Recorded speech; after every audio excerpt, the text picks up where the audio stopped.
આજે કેટલી તારીખ છે? 28 ફ્રાઈડે, શુક્રવાર ને? હા, આજે બોર્ડ બની જાય તો રવિવાર આવી જાય. આવી છે. હા, પ્રવીણ પ્રભુ મેસેજ. શું છે? પ્રવીણ પ્રભુ મેસેજ કાલે રાત્રે જ.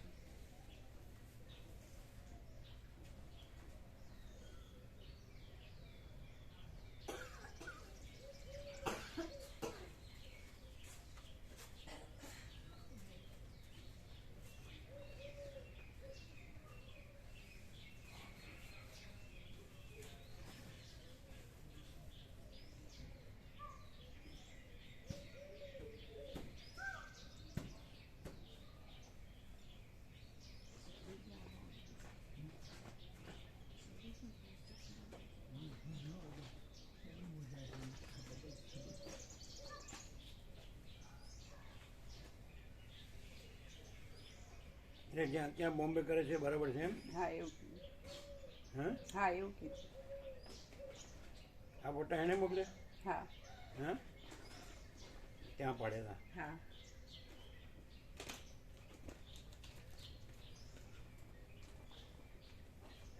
જો આમ આમ બે હશે જ ને, આ એક બાગડો લાગે. જોયું કે નહીં? બે ફોટામાં જોયું? બે હશે જ ને, એક મોટું કાળું મેસ, પૈસાનો ભોગો. એને મોકલે એમ? હા. એટલે કે ત્યાં જે છે ટ્રીટમેન્ટ ભાર્ગવ એમ કીધું કે બરાબર છે હા. એમ ને? હા.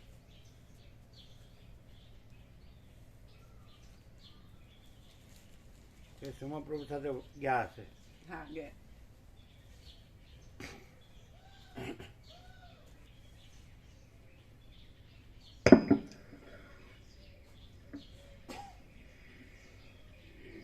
ઓમ બરાબર છે. ઓકે છે, બરાબર છે.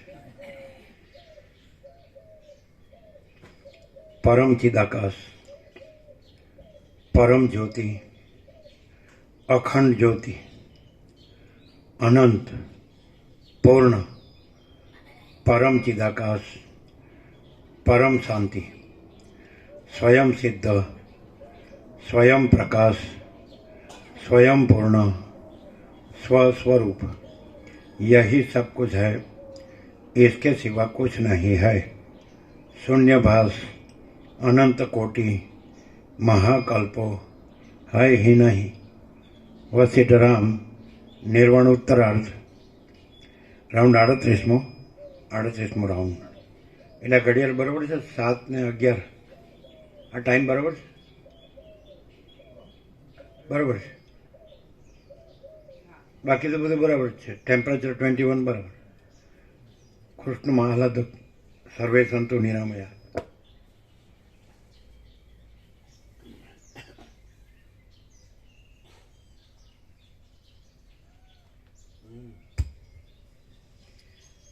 આદ્ય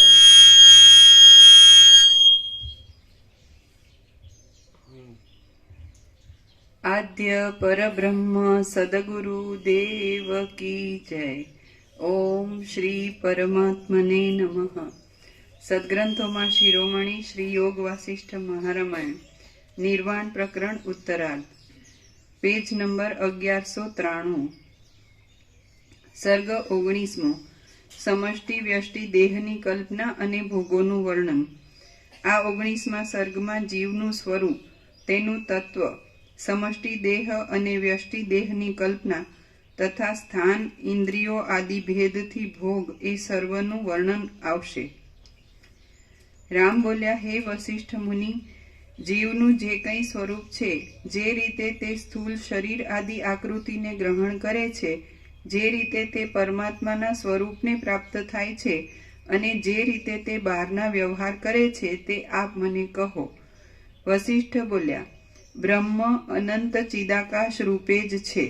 તે પોતાના સંકલ્પ વડે પોતાથી જ સત્તાવાળી એવી સૂક્ષ્મ શરીરરૂપી ઉપાધિમાં પ્રવેશ કરે છે અને તેને ટકાવી રાખનારા પ્રાણનો પોતે આધાર હોવાથી તે જીવ સમષ્ટિ જીવ એવા નામથી ઓળખાય છે. અને તેને ટકાવી રાખનારા પ્રાણનો પોતે આધાર હોવાથી તે જીવ સમષ્ટિ જીવ એવા નામથી ઓળખાય છે. પોતે ચેતનરૂપ છે તેમજ ચક્ષુ આદિ ઇન્દ્રિય દ્વારા સર્વ દ્રશ્યવર્ગને જણાવનાર છે, તેથી તેને ચિદ્રૂપ એવું બીજું નામરૂપ પણ આપવામાં આવે છે. એ જણાવનાર શબ્દ છે ને એક છે, નહીં તો જાણનાર શબ્દ કહો ને તો જુદું પડે. એટલે ચિદાભાસની બહાર જગત છે એવું જે છે ને સૃષ્ટિ દ્રષ્ટિ, એકચ્યુઅલી દ્રષ્ટિ સૃષ્ટિ જોઈએ તો ચિદાભાસની અંદર જગત છે એમ. સમષ્ટિ જીવ કીધો ને એટલે ઈશ્વર, એટલે સમષ્ટિ ચિદાભાસ તો એની સંકલ્પ કલ્પનામાં જગત છે. આમ જો અહીંયા દેહાધ્યાસથી જોઈએ તો એમ લાગે કે જીવની બહાર જગત છે, પણ ખરેખર એટલે ચિદાકાશથી જોવામાં આવે બ્રહ્મથી, પછી એનું પ્રતિભાસ સમષ્ટિ ચિદાભાસ જોવામાં આવે, પછી એનો પ્રતિભાસ સમષ્ટિ સંકલ્પ કલ્પના જોવામાં આવે, એનો પ્રતિભાસ પછી આ બધું વ્યષ્ટિ જીવ જગત બધું આખું અનેક જુદું જુદું ખ્યાલ આવે ને. એટલે અહીંથી જોઈએ તો એમ લાગે કે જગત બહાર છે દેહાદેશ, અને પછી ચિદાકાશથી જોઈએ તો આભાસ માત્ર ઈશ્વર જણ ગર્ભ વિરાટ, એટલે સમષ્ટિ જીવ, સમષ્ટિ સંકલ્પ અને સમષ્ટિ દ્રશ્ય દેહ જે કંઈ વિરાટ ખ્યાલ આવે ને. એટલે એની અંદર એટલે ચિદાકાશની અંદર આભાસ માત્ર સ્વપ્નવત અને મૃત તૃષ્ણના જળ જેવું, જે કહેવાય ઝાંઝવાના જળ જેવું. તો આ બધું ચિદાકાશની અંદર બ્રહ્મની અંદર જે અનંત છે એની અંદર આ કાંઈ નથી એવો ભાસ માત્ર છે ને કાંઈ નથી. અને પોતે કૈવલ્ય જે તુર્યાતીત કૈવલ્ય અનંત સુધી ચિદાકાશ, તો આ જ છે ખ્યાલ આવે ને. આ ક્યારે આવ્યું હતું પ્રવીણ પ્રભુ ક્યારે મોકલ્યું? કાલે રાત્રે જોયું જ્યારે અપલોડ કરતા હતા.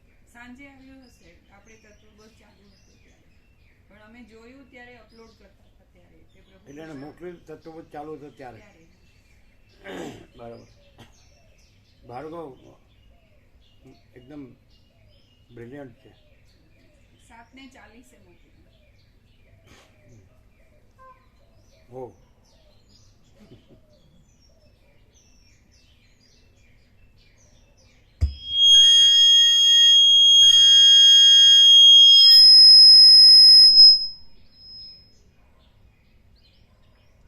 પોતે ચેતનરૂપ છે તેમજ ચક્ષુ આદિ ઇન્દ્રિય દ્વારા સર્વ દ્રશ્ય વર્ગને જણાવનાર છે, તેથી તેને ચિદ્રૂપ એવું બીજું નામરૂપ પણ આપવામાં આવે છે. જણાવનાર એટલે પ્રકાશનાર, એટલે એમ કે આ પોતે આ છે અને બહાર છે અને પછી ઇન્દ્રિયોથી જુએ છે કે જાણે છે એવું નહીં. પોતાની અંદર પોતાનું સ્વપ્ન ભાસતું હોય છે અને પોતે છે ને સ્વપ્ન કાંઈ નથી એમ. પોતે ચિદાકાશ બ્રહ્મ છે અનંત, અને પોતાની અંદર આ સમષ્ટિ ચિદાભાસ જીવ ઈશ્વર એ પોતાની અંદર આભાસ છે, એનો સંકલ્પ પોતાની અંદર આભાસ છે, અને એનું જગત પોતાની અંદર આભાસ છે. સમજે? એટલે જણાવનાર છે, એપ્રોપ્રિએટ છે. જાણનાર કહો ને, અહીંથી જુઓ તો જાણનાર એટલે એ જુદું છે જગત, અને પોતે જીવ છે દેહની અંદર અને એને જાણનાર છે. એટલે દેહાધ્યાસ છોડતો નથી ને, નહીં તો આ સીધું જ છે. ખ્યાલ આવે કે અમે પોતે જ પરમ ચિદાકાશ પરમ જ્યોતિ અખંડ જ્યોતિ છીએ. તો પ્રકાશથી સાંભળવાનો અર્થ શું? પણ પછી દેહાધ્યાસથી સાંભળો તો પછી એનું એ જ પછી ફેર ન પડે ને. આમ ખરેખર પ્રકાશથી સાંભળો જ તમે, અને આમ ખરેખર ફેર પડે જ. એટલે આપણે રાજ્ય ભોગો લક્ષ્મીની આપણે હું આ દેહમાં અમુક જીવ આ જીવ છું, કે હું આ દેહમાં અમુક વ્યક્તિ છું, સ્ત્રી છું કે પુરુષ છું, પછી અમારું ઘર છે કે ગામ છે, વતન છે કે દેશ છે કે દુનિયા છે, પછી અમારું ફેમિલી છે, દાદા દાદી કે આ માતા પિતા કે ભાઈ બહેન, કે પછી આ સંસાર અને આ સ્ત્રી પુરુષને પ્રજાને પ્રજાની પ્રજા, અને પછી આ ઘર ને ધન ને પછી આ ધર્મ ને કર્મ. તો અહીંથી આમ આમ એ થાય છે કે ખરેખર જે છે તો આની જે અવિદ્યાવાસના ચિત્ત અહમ જગત છે જ નહીં, તો એમાં ફેર પડે. એમ કે આ રાજ્ય ભોગો લક્ષ્મીની ભ્રાંતિ, લઘુતા ગ્રંથિ ભ્રાંતિ, અહમન વાસના ભ્રાંતિની ગુલામીમાં સુખ ભ્રાંતિ, દ્વૈત ભ્રાંતિની લઘુતા ગ્રંથિ ભ્રાંતિ, કે હું આ દેહમાં અમુક જીવ છું, હું આ દેહમાં અમુક વ્યક્તિ છું, સ્ત્રી પુરુષ છું, જન્મું છું, જીવું છું, હું મારું કરું છું, રાગદ્વેષ કરું છું, ઈચ્છા નીચા, દેખાદેખી, ચર્ચા ચર્ચી કરું છું, ભૌતિકતા વિલાસિતામાં ચંચળતા પ્રાંત, સુખી દુઃખી થાઉં છું, મરી જાઉં છું. તો એ જે છે એ કાંઈ નથી એવી જે ખોટી ભ્રાંતિ મિથ્યા, એમાં ફેર પડે કે ખાલી એમ કે આપણે બોલી શકીએ આવું ને આવું અને રહીએ એવા ને એવા, કેવું પડે? એટલે અતિશયોક્તિ નહીં કરવાનું, એક્ઝાગરેશન નહીં. જેટલું 0.01 ફેર પડતો, 1% પડતો 1%, 10% પડતો 10, 25 પડતો 25, 50 પડતો 50, જેટલું પડતું કેટલો પડે. એટલે બોલવામાં નહીં, વાણીનો વિવેક વિવેક નથી, વર્તનનો વિવેક વિવેક છે. હા, પ્રેક્ટિકલી, નેધર થિયોરિટિકલી નોર ફિલોસોફિકલ. જરાય અતિશયોક્તિ નહીં કરવાની. પ્રભુને પ્રકાશથી સાંભળીએ એટલે એટલો ફેર પડે કે પ્રકાશ પોતે પ્રકાશે છે. પ્રકાશ પોતે એમ પ્રકાશે છે કે આખો હું પ્રકાશ જ છું અને બીજું કાંઈ થયું જ નથી.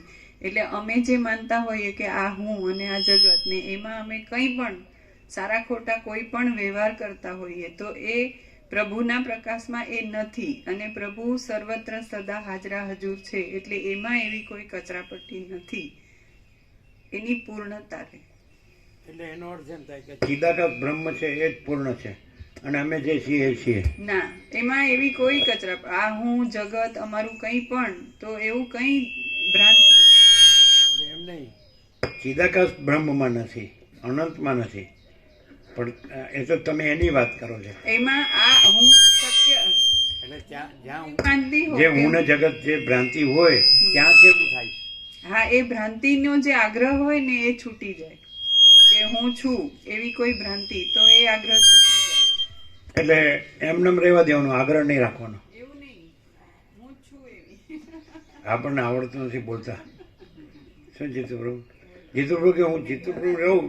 બરાબર, ઘણા એવું થાય કે આ હું તો શું છું પણ હું આગ્રહ નહીં રાખતો, હું રાગદ્વેષ નહીં રાખતો, હું આમ નહીં કરતો. વેદાંતિને ખબર પડે, બ્રહ્મજ્ઞાનીને, હું આ છું પણ એ નેચરલ, બટ એમ કે નેચરલ એન્ડ નોર્મલ, હું આગ્રહ નથી રાખતો એમ. એવું કંઈક કહેતા હોય છે કે આપણે હું આગ્રહ નહીં, એમ જે આવે એ લઈ લઈએ. જે આવે લઈ લેવાનું, જવા નહીં દેવાનું, આગ્રહ નહીં રાખવાનો એમ. हम कुछ लेता नहीं है અને દેતા है तो ના પાડતા નહીં है. આગ્રહ આપણે નહીં રાખવાનો એમ. મારે લેવું જ છે એવું નહીં રાખવાનું અને આપે તો નથી લેવું એવો આગ્રહ નહીં રાખવાનો એમ. એટલે એવું કહે છે કે સ્વામીજી નિમિત્તે એક કીડીએ મારવી નહીં, સ્વામીજી નિમિત્તે ફૂટી કોડીએ લેવી નહીં. એટલે ફૂટી કોડી ન લેવી, લાખો કરોડો લેવા. વૈયાકરણી ખરા ને, માસ્ટર છે વ્યાકરણમાં.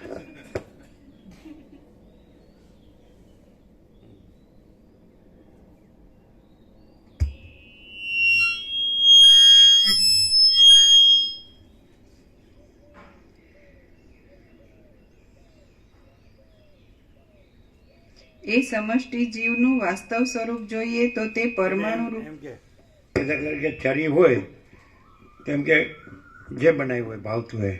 ગુલાબજાંબુ તો ભાવે ને, તો ગુલાબજાંબુ ભાવે ને તો વધુ ન ખવાય. ના એમ નહીં, વધુ ન ખવાય એટલે 10 ન ખવાય, 5 ખવાય એમ.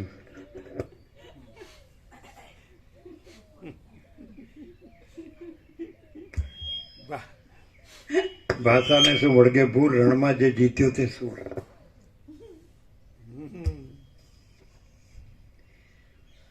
ચાલો કમસે કમ છે ને આપણે પ્રકાશ ન થાય ને અંધારું રહે તો વાંધો નહીં, પણ હસવું તો આવે જ, રોતા તો નથી. 1 કલાક મજાનો ચા પાણી નાસ્તો મળે, પહેલાં લ્યો કે પછી લ્યો. રાત્રે વિશ્રામ થઈ ગયો હોય, સવારે વોશરૂમમાં ફ્રેશ થઈ ગયા હોય અને આ 1 કલાક હસવા મળે, મસ્ત. શું કહેવાય ને, કોમેડી. પ્રકાશ થાય, ઓહ, સૂર્ય ઉદય થાય એટલે બધે પ્રકાશ ફેલાઈ જ જાય, એમાં કોઈ ક્રિયા નહીં, શું એમાં કંઈ કરવું ના પડે. સૂર્ય ઉદય થાય એટલે ત્રણેય લોકનો એટલે જે પેલું અંધારામાં બરાબર દેખાતો ને આથડતા હોય એને બદલે આજવાળામાં જે કરવું હોય એ થાય. જેટલું ગણવું હોય કે આટલું આવ્યું ગયું આમ તેમ. ભાષ્યકારે આવું ઉદાહરણ આપ્યું કે જેમ સૂર્યોદય થાય એટલે રાત્રિના અંધકારના ભૂત પ્રેત વગેરે ત્રાસ તથા બીજું અથડાવું વગેરે થાય નહીં એવું કીધું.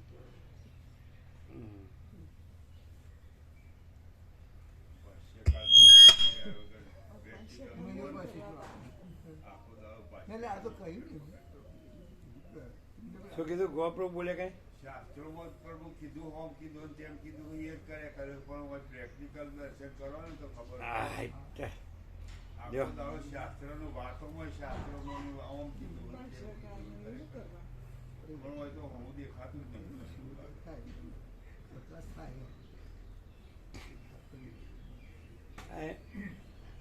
આ ડોલચું ક્યાંથી આવ્યું? મગાવી દઉં પ્રભુ અમદાવાદ. એમ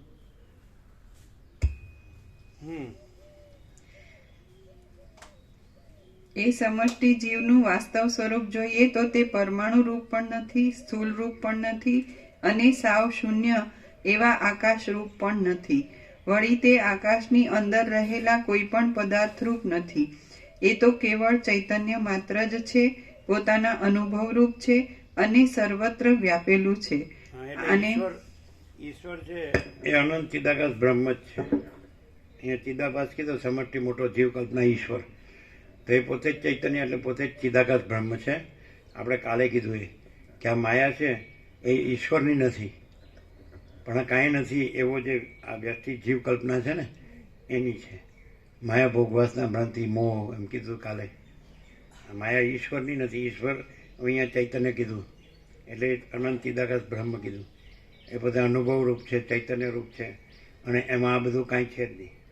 એ કારણે નથી, સૂક્ષ્મ નથી, સ્થૂળે નથી, સમષ્ટિ વ્યક્તિએ નથી, ઉત્પત્તિ સ્થિતિ લય નથી, નામરૂપ નથી, અનેક નથી, જુદું જુદું નથી, કાંઈ એમાં કોઈ નથી, કાંઈ નથી, કાંઈ થતું નથી. એટલે ચૈતન્ય જ છે એટલે કે એ અનંત ચિદાકાશ બ્રહ્મ છે ઈશ્વર. સમજાય? એટલે દરેક વસ્તુને એના પોતાના મૂળ સ્વરૂપથી ઓળખીએ તો બધું અનંત ચિદાકાશ બ્રહ્મ જ છે. એટલે આ બધું સમજાવવા કીધું કે સમષ્ટિ ચિદાભાસ ને વ્યષ્ટિ ચિદાભાસ મમય વાંસો જીવલો કે જીવભૂત સનાતન માનસ સ્થાની ઇન્દ્રિયાણી પ્રકૃતિ સ્થાની કરતા. એ તો એવું કોઈ અંશી છે જ નહીં. નહીં ખ્યાલ આવ્યો? એટલે આ બધા શું છે, તુલસીને બધા એટલે કીધું અનુવાદ કર્યો, પણ એ પાછું પોતાનું બુદ્ધિથી પાછો કર્યો. એટલે એમાં બુદ્ધિનો પ્લસ માઇનસ કે ઈશ અંશ જીવ અવિનાશી સતચેતન આનંદ ઘન રાશિ, તો એ પોતાની રીતે એટલે એને સ્વીકારી લીધું આગળનું. પણ એટલે આગળના જે કહ્યું એને પ્રકાશથી નહીં ઓળખ્યું, પણ એમને એને લઈને પછી પાછું પોતાની બુદ્ધિથી. એટલે ઈશને જીવને એટલે પૂર્ણને અંશને અંશીને તો એવું છે જ નહીં, અંશને અંશી છે જ નહીં અને અનંત ચિદાકાશ બ્રહ્મ જ છે એમ કહેવાય. હવે આ વસિત પ્રકાશથી સાંભળો તો જ ખબર પડે. પછી તમે બધા શાસ્ત્રો વાંચી જાઓ અને યાદ રાખવાનું બોલો તો એ કાંઈ નહીં, કારણ કે ક્યાંથી કરો છો તમે? હા હું આવું છું બરાબર, અને પછી આવું અનંત બ્રહ્મ ચિદાકાશ બ્રહ્મ છું. એટલે હું એવો અવાજ છે તો એ અવાજ કાંઈ નથી એટલે હું કાંઈ નથી. હું એવો અવાજ છે, જો પેલા હો કીધું હું એવો અવાજ છે એ અવાજ કાંઈ નથી માટે હું કાંઈ નથી. પેલો વાંસ ખખડે છે પવનથી કે પાન ખખડે છે ખડખડ, પાણી ખડખડ છે ને, જાગો ઉઠો થયું સવાર પંખીઓ કરતા કિલકાર, નીચે પાણી ખડખડ જાય એવું છે ને, બાળપણમાં કવિતા આવતી એમ છે ને. તો ખડખડ વસ્તુ નથી, તો હું એ ખડખડ, તો હું એ વસ્તુ નથી એમ છે. મોજા ઘૂઘવે છે મહાસાગરમાં, ઘૂ ઘૂ, તો ઘૂ એ ઘૂઘવે છે તો એ વસ્તુ નથી, એટલે મોજા વસ્તુ નથી. સમજાય છે ને? જે ઘૂઘવતા હોય એનામાં જાય ને અર્થ એકલા ઘૂઘવટમાં ન લેવો પડે. જે ઘૂઘવતો હોય એમાં અર્થ લેવો પડે, તો મોજામાં લેવો પડે. એટલે જે ઘૂઘવે છે એ નથી, એટલે હું ઘૂઘવે છે એટલે નથી. સમજે? તો કેવો ઘૂરકાટ કરે, આંખો કાઢે પાછું, ઓહો એમ કહેવા પાછું. શું કહેતા હશે કે અમને ખબર નહીં પડતી હોય. પણ એ હું જ હું ખબર પાડી દીધી અત્યારથી બધી હું બધી ખબર એ કે એમ એની ખબર લઈ નાખી. આ બધા નો સમજાય એવી લેંગ્વેજ છે ને. હા સીધી ગોવાપ્રભુ કીધું ને એટલે અમારે ધ્યાન રાખવું પડે કે શાસ્ત્રોમાંથી બોલ્યા વગર બોલો એમ. આપણે અમારે એમાંથી બોધ લીધો. દત્તાત્રેય 24 ગુરુ કરે છે, આપણે એક તો કરો. અમારે બી ગુરુ કરવાનું.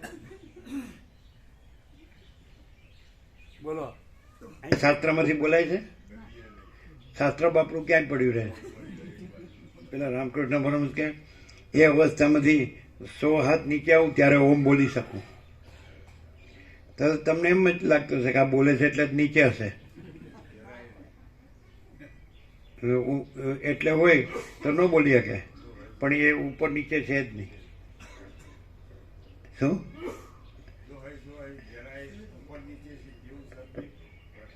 ઠાકુર સાંભળશે ને તો પછી કહે છે કે ઓ તું મારથી વધી ગયો. હા, કદી ના કે આપણા છોરું કસોરું થાય પણ માવતર કમાવતર ન થાય.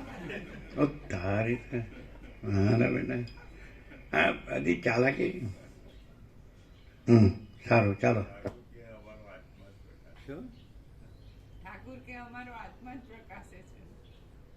હા ઠાકુર કે અમારો આત્મા જ પ્રકાશે છે. એ બોલે એ આત્મા પ્રકાશ છે. એમ કે ઉપર નીચે નથી. અને પેલા ઠાકોર એમ કે છે કે 100 હાથ નીચે ઉતરી આવું ત્યારે હું બોલી શકતો, ઉપર નીચે ન થયું. એ સમજ્યા જ નથી. અમે કીધું એને જ સમજ્યા. ઠાકોરે ઉપર નીચે કીધું કે નહીં, અને આ કે ઉપર નીચે નથી એટલે વિરોધ ન કર્યો. કુપુત્રો જાય તો ક્વચિત અપી કુમાતા ન ભવતી.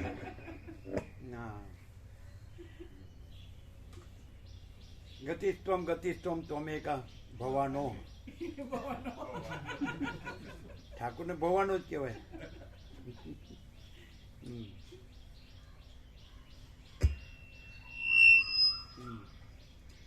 એ તો કેવળ ચૈતન્ય માત્ર જ છે, પોતાના અનુભવ રૂપ છે અને એ પોતાના સ્વસંવેદ્ય પોતાના અનુભવ રૂપ છે.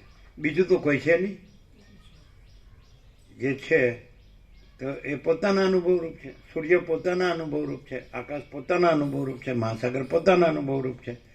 તો અનંત ચિદાકાશ બ્રહ્મ ચૈતન્ય પ્રકાશ રૂપી આકાશ હે ને પોતાના અનુભવ રૂપ છે. હવે કોઈ એમ કે તમને અનુભવ છે, તમે આ છો, આટલા એવા, અને પેલું તો અનંત છે, કેવી રીતે અનુભવ હોય? અરે ભાઈ, અમે પોતે જ અનંત છીએ. અમે આને અમારી યારે જોડ્યું જ નથી, કારણ કે અમારામાં આ છે જ નહીં. આ જ નહીં પણ આખો આભાસ નથી. અને અમે પોતે જ આખો પ્રકાશ છીએ અને પોતાના અનુભવ રૂપ છીએ. ચૈતન્ય પ્રકાશ, ચૈતન્યનો અર્થ જ અનુભવ થાય. ચૈતન્યનો અર્થ જ જ્ઞાન ને બોધ ને તેજ ને જ્યોતિ ને પ્રકાશ ને all and soul all in all. તો અમે પોતે જ અમે પોતે જ કેવળ અખંડ જ્યોતિ સ્વરૂપ પરમાત્મા છીએ એમ લેવાય. તમે ક્યાંથી થઈ ગયા છો ને, તો એને શું કેવું? તમે દેખાવ છો ને અમને આવડા, પણ તમારે અમને અમારા પ્રકાશથી અનુભવવા પડે. અમારા જ્ઞાનથી, અનુભવથી, બોધથી, તેજથી, જ્યોતિથી, પ્રકાશથી અમને જુઓ. તમે અમને એમ કહો કે અમે જબલું પહેર્યું હોય તો તમે કહો તમે જબલું છો એટલે ક્યારે હું પછી હનો કોઈ વાતમાં ન સમજે.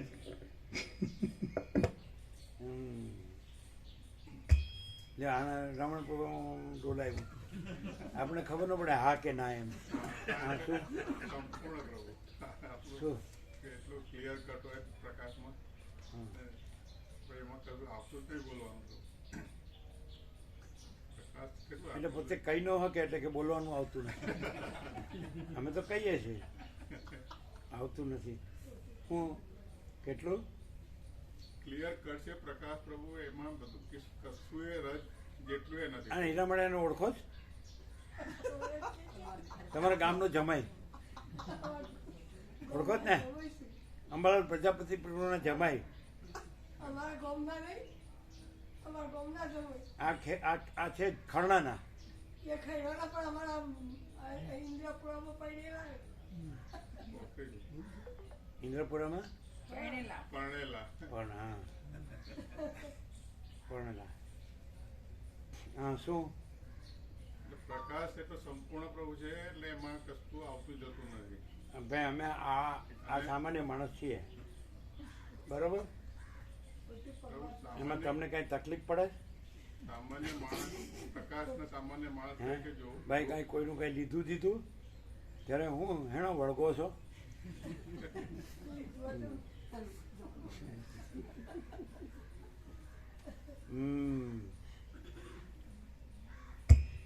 પેજ નંબર 1193, જમણી બાજુ વચ્ચે થોડું નીચે.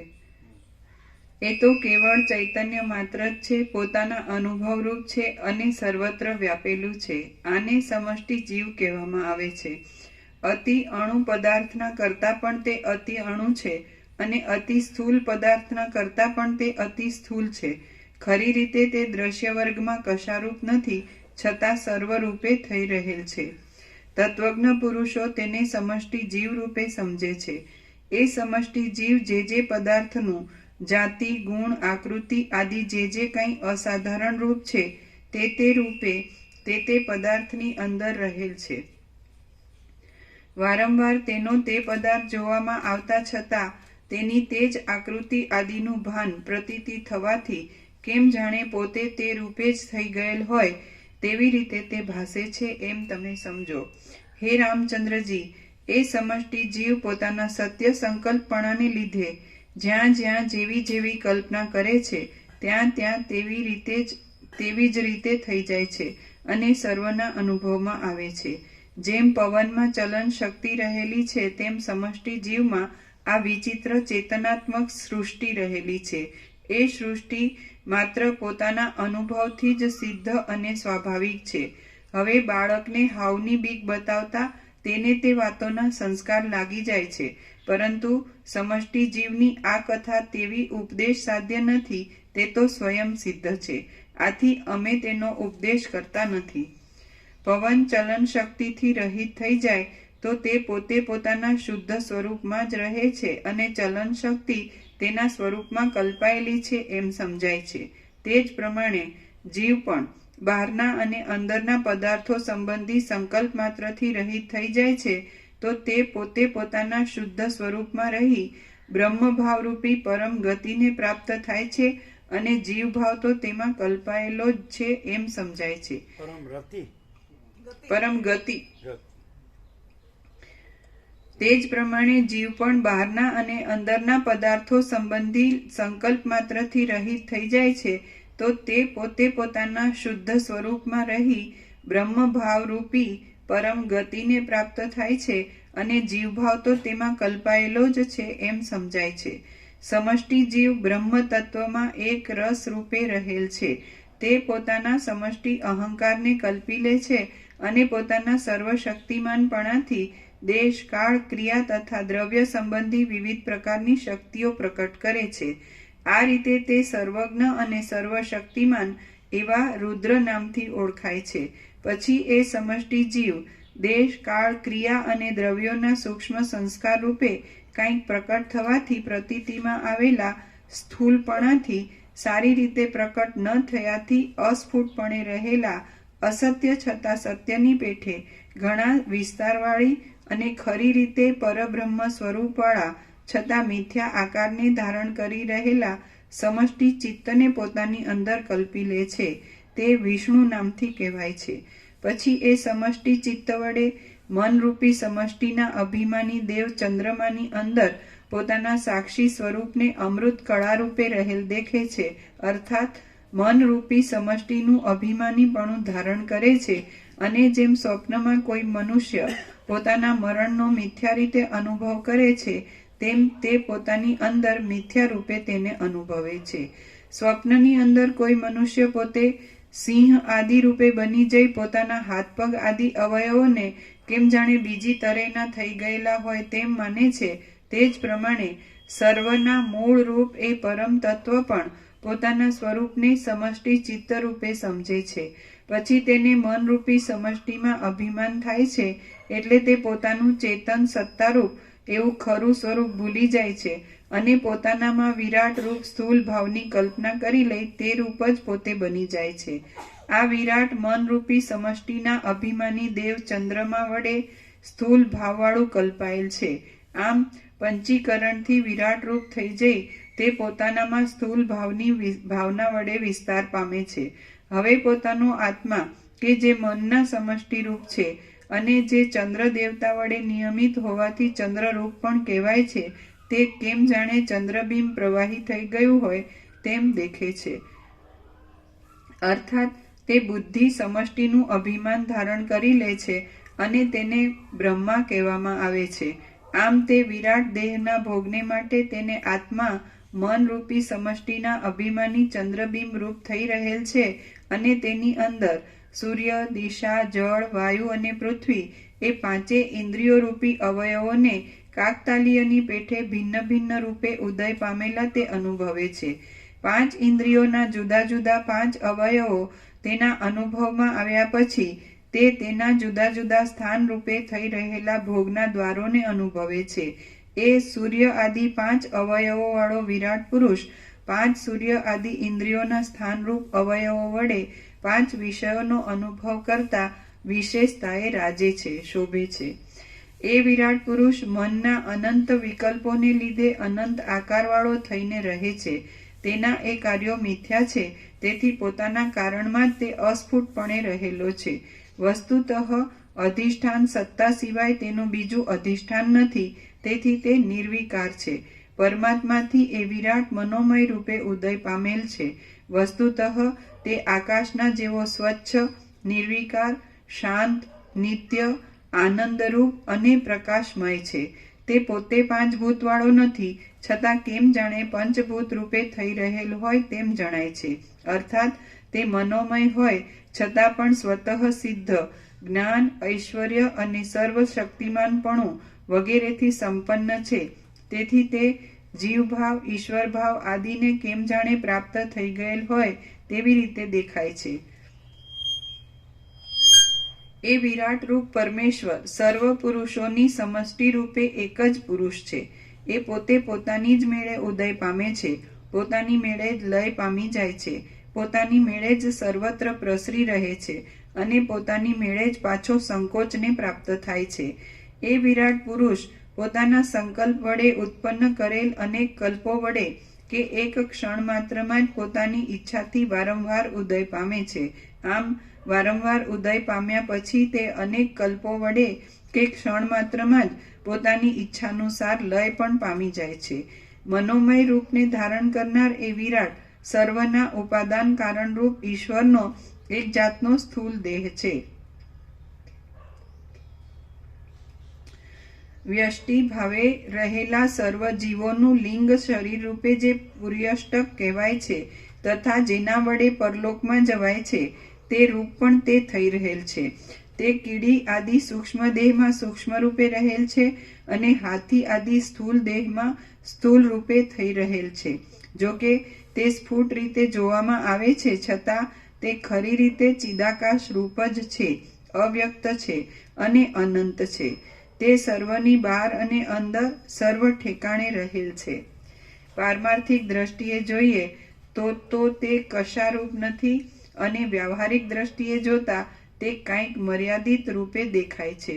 હે રામચંદ્રજી, 5 જ્ઞાનેન્દ્રિય, કર્મેન્દ્રિય સહિત પ્રાણ, મન તથા અહંકાર એ 8 તેના અવયવો છે અને દ્રશ્ય તથા અદ્રશ્ય પ્રપંચ માત્રમાં રસ રૂપે રહેલ છે. એ વિરાટ રૂપે બ્રહ્મા રૂપે થઈને શબ્દ અને અર્થની કલ્પના સાથેના આ વેદો પ્રકટ કર્યા છે. તેણે શાસ્ત્ર સંબંધી સદાચાર આદિની જે મર્યાદા બાંધી છે તે આજ સુધી તેવીને તેવી જ ચાલી આવે છે. સ્વર્ગલોક આદિ ઉર્ધ્વલોક એ વિરાટ પુરુષના મસ્તક રૂપ છે. પૃથ્વી આદિ નીચેના લોક તેના પગના તળિયા રૂપ છે.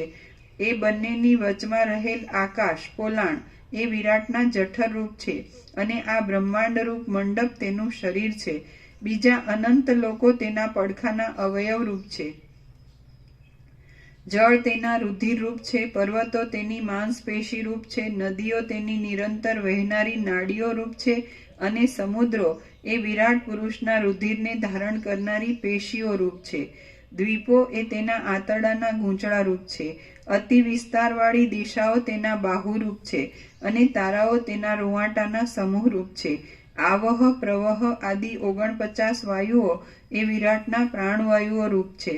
સૂર્યમંડળ તેનું તીક્ષ્ણ નેત્ર છે અને વડવાનળ તેના પિત્ત રૂપ છે.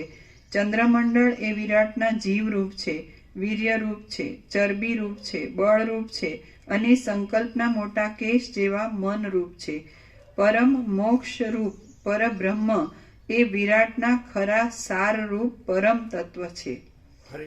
પરમ મોક્ષ રૂપ પરબ્રહ્મ એ વિરાટના ખરા સાર રૂપ પરમ તત્વ છે. ચંદ્રમંડળ જ શરીરરૂપી વૃક્ષનું મૂળ છે, કર્મરૂપી વૃક્ષનું બીજ છે, સર્વ વિવિધ પ્રકારના ભાવો થવાની જન્મભૂમિ રૂપ અને અન્ન આદિ દ્વારા પોષણ આપવાથી આનંદના કારણ રૂપ પણ છે. ચંદ્રમંડળ જ અન્ન આદિ દ્વારા સમષ્ટિ સર્વ પ્રાણને ધારણ કરનાર હોવાથી વિરાટ શરીરમાં જીવરૂપ છે અને અન્નમય એવા વ્યષ્ટિ પ્રત્યેક શરીરના બીજરૂપ છે. તે પ્રાણની સત્તા વડે થનારા સર્વ કર્મોનું પણ મૂળ રૂપ છે અને વ્યષ્ટિ પ્રત્યેક મનનું પણ તે કારણ છે. એ ચંદ્રમંડળ રૂપી વિરાટ જીવમાંથી જ ત્રણેય લોકમાં જીવો, કર્મો, મન, ભોગ અને મોક્ષ વગેરે સર્વ વિસ્તાર પામે છે. બ્રહ્મા, વિષ્ણુ તથા મહેશ આદિ દેવતાઓ તેમના શરીરો ચંદ્રમંડળના અમૃતનું જ એક જાતનું પરિણામ હોવાથી ચંદ્રમંડળ રૂપી વિરાટ જીવના સંકલ્પરૂપ છે અને દેવતાઓ, દૈત્યો, પક્ષીઓ તથા બીજા પણ સર્વ પ્રાણીઓ એ વિરાટ જીવના ચિત્તના જ એક જાતના ચમત્કારો છે. ચંદ્રમંડળમાં સાક્ષીપણાથી પોતાને અમૃત કળા રૂપે અનુભવ કરનાર એ વિરાટ જીવ એક જાતનો ચેતન તત્વનો જ વિવર્ત છે. પોતાનો સંકલ્પ સત્ય હોય છે, તેથી તે સૃષ્ટિના આરંભ કાળમાં જ્યારે જ્યારે જેવી જેવી દેવતા આદિ શરીરના આકારની ભાવના કરે છે ત્યારે ત્યારે તેવી તેવી રીતે જ કેમ જાણે પ્રથમથી તેમજ સિદ્ધ હોય તેવી રીતે પોતે થઈ જાય છે. હે રામચંદ્રજી, એ ચંદ્રમંડળ જ સર્વ જીવોની સમષ્ટિરૂપ વિરાટ જીવનું સ્થાન છે. વિરાટનું એ શરીર એક નહીં થયેલા પંચમહાભૂતો રૂપી 5 અવયવોવાળું છે અને તે જાગ્રત અવસ્થા રૂપે સર્વના અનુભવમાં આવે છે. જ્યારે ચંદ્રની કળાઓ ઔષધિઓમાં પ્રવેશ કરે છે ત્યારે તે જ દ્વારા આ વિરાટના જીવરૂપ ચંદ્રમંડળમાંથી સર્વ જીવો પ્રાણીઓના જીવનના સાધનરૂપ અનેક અન્નોમાં પ્રવેશ કરે છે. તે જ અન્નો જીવવાળા પ્રાણીઓના દેહમાં જીવરૂપ ઉપાધિનો આશ્રય કરી જીવનના સાધનરૂપ થાય છે. પછી એ જીવો સૂક્ષ્મ ભાવ વડે મનરૂપ થઈ જઈ ચેષ્ટા કરે છે તથા કર્મ અને જન્મમાં કારણરૂપ થાય છે. આ રીતે અનેક વિરાટો અને અનેક મોટા મોટા કલ્પો ચાલ્યા ગયા છે, હજી પણ થવાના છે અને હાલ પણ નાના પ્રકારની ક્રિયાઓવાળા એ અનેક વિરાટો અને મહાકલ્પો સત્તા ધરાવે છે. બ્રહ્મથી અભેદ ભાવે રહેલ અને અનંત વ્યષ્ટિ તથા અનંત સમષ્ટિના દેહોના સંબંધવાળી અધિષ્ઠાન સત્તા વડે જ તેના વિવર્ત રૂપે થઈ રહેલ એ વિરાટ પુરુષના ઉપર જણાવ્યા પ્રમાણે સર્વ દેશમાં અને સર્વ કાળમાં માયાના સંબંધથી શબલમાં રહે છે. શ્રી યોગ વાસિષ્ઠ મહારામાયણમાં નિર્વાણ પ્રકરણના ઉત્તરાર્ધનો વિરાટાત્મ વર્ણન નામનો સર્ગ 19મો સમાપ્ત. સર્ગ 20મો વ્યષ્ટિ સમષ્ટિ વિચાર. આ 20મા સર્ગમાં વ્યષ્ટિ જીવો પણ વાસના, કર્મ અને અભિલાષાને અનુકૂળ સંકલ્પો રચનાર હોવાથી સમષ્ટિ જીવના જેવા જ છે એમ વર્ણન કરાશે. વસિષ્ઠ બોલ્યા, 5 મહાભૂત રૂપે થઈ રહેલ એ વિરાટ પુરુષ જેવી રીતે જેની અમુક આવી રીતે થાઓ એવી કલ્પના કરે છે તેવી રીતે એ વિરાટ પુરુષના સત્ય સંકલ્પને લીધે જાણે ચિદાકાશ જ તે રૂપ થઈ ગયેલ હોય તેમ જણાય છે. હે રામચંદ્રજી, જગતમાં જે કાંઈ ઉત્પન્ન થયેલ જોવામાં આવે છે તે સર્વ વિરાટના જ સંકલ્પ રૂપ છે એમ વિવેકીઓ સમજે છે. કેમ કે બ્રહ્મ એ વિરાટની અંદરનું ચેતન તત્વ છે અને તે પોતાના પૂર્વકાળની વિરાટ આદિની ઉપાસના વડે ઉત્પન્ન થયેલી વાસનાના યોગથી સૃષ્ટિના આરંભકાળમાં વિરાટ રૂપ થઈ જાય છે. આમ તે પોતાની પ્રથમની ઉપાસનાના ફળરૂપે પંચમહાભૂતાત્મક એવી વિષય સમષ્ટિના ભોગમાં તત્પર થઈ રહે છે. એ વિરાટ જગતના સર્વ પદાર્થ સમૂહોના કારણરૂપ છે. હવે કાર્યમાત્ર કારણના જેવા જ હોય છે. તેથી સમષ્ટિ જીવમાં જેમ આ વિરાટ તેની અધિષ્ઠાન સત્તાની અંદર ચોતરફ ફેલાયેલું જોવામાં આવે છે, તેમ પ્રત્યેક જીવ પણ પોતાની અંદર વિરાટની સર્વ સૃષ્ટિ રચવાને સમર્થ હોય છે. પોતાના મનની કલ્પના પ્રમાણે જ્યારે પોતાનું આત્મ ચૈતન્ય સ્વપ્ન આદિમાં બાહ્ય અને અંદરના વિષયોને આકારે પ્રસરી જાય છે, ત્યારે વિરાટની પેઠે એ જીવ પણ તે વિષયોને અનુભવે છે. સર્પ વગેરે નીચ યોનિથી લઈ રુદ્ર વગેરે ઉચ્ચ યોનિ સુધી જગતને આકારે એક જાતનો ભ્રમ જ ઉદય પામી રહ્યો છે અને તે સૃષ્ટિ રૂપે જોવામાં આવે છે. જેમ બીજની અંદર મોટું ઝાડ રહેલું હોય છે, તેમ એ સર્વ તેના આત્મામાં જ વિવર્ત રૂપે રહેલ છે. વળી જેમ એ અણુમાં પર્વતનો વિસ્તાર ભ્રાંતિ વડે જોવામાં આવે છે, તેમ તે ચૈતન્યને વિશે આ મોટું જગત પણ માત્ર ભ્રાંતિ વડે જ જોવામાં આવે છે. સર્પ આદિ નીચ યોનિમાં અને રુદ્ર આદિ ઉચ્ચ યોનિમાં એ વિરાટની સૃષ્ટિ રચવાનું સામર્થ્ય પ્રત્યેક આત્મામાં રહેલું છે તથા સ્વપ્ન આદિમાં એક પરમાણુની અંદર પણ અનંત આકારે ફેલાયેલો પોતાનો આત્મા સર્વના અનુભવમાં પણ આવે છે. તેથી આ વાત અનુભવથી પણ સાચી લાગે છે. જેવો આ વિરાટ આત્મામાં સઘળો વિસ્તાર રહેલો દેખાય છે, તેવો જ વિસ્તાર નાના દેહવાળા સર્વ ઝીણા જીવોમાં પણ રહેલો છે. બાકી પારમાર્થિક દ્રષ્ટિએ જોતા તે સ્થૂળ કે સૂક્ષ્મ કશું પણ કોઈ જગ્યાએ છે જ નહીં. જેવું જેવું ભ્રાંતિ વડે ચિત્ત દ્વારા કલ્પાય છે, તેવું તેવું તે જ ઘડીએ અનુભવમાં આવે છે. અથવા તો ચંદ્રમાંથી મન વ્યષ્ટિ મન થયું અને મનથી સમષ્ટિ મનથી ચંદ્રમા થયો, વળી જીવમાંથી વિરાટ જીવમાંથી બીજા જીવો થયા. આ વાત વિચારતા જેમ જળ અને દ્રવ પ્રવાહપણું એ બંને એકનું જ અંગ છે અને તેઓ જુદા નથી, તેમ સમષ્ટિ અને વ્યષ્ટિ એ બંનેની સત્તા એક જ છે અને તેઓ જુદા નથી. અમૃત બિંદુના જેવો અતિ સૂક્ષ્મ અને અમર એવો જીવ પ્રથમ વીર્ય રૂપે ઉપાધિનો આશ્રય કરે છે. પછી એ વીર્યરૂપ ઉપાધિવાળા જીવને લીધે જ માતા પિતાના મૈથુન સમયમાં પૂર્ણ આનંદરૂપ અને સર્વત્ર ભરપૂર એવા બ્રહ્મનું ભોગાકાર થયેલી ચિત્તવૃત્તિમાં પ્રતિબિંબ પડે છે. આમ વિષયાનંદ અનુભવમાં આવે છે. વિષયાનંદ બ્રહ્માનંદ રૂપ હોતો નથી, તે તો તેના ભાસરૂપ હોય છે. તે આનંદ જીવ ચૈતન્યની અંદર રહેલો હોય છે અને તેમાં પૂર્ણ વ્યાપેલો હોય છે.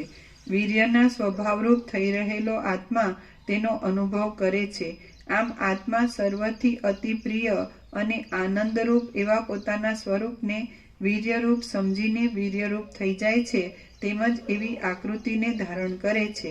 પછી એ જીવ ચૈતન્ય વીર્યની જ અંદર સૂક્ષ્મ રૂપે રહેલા આ 5 ભૌતિક દેહને પણ અધ્યાસને લીધે આત્મારૂપ બની બેસે છે અને પોતે તે રૂપ બની જાય છે. આત્મારૂપ માની બેસે છે અને પોતે તે રૂપ બની જાય છે.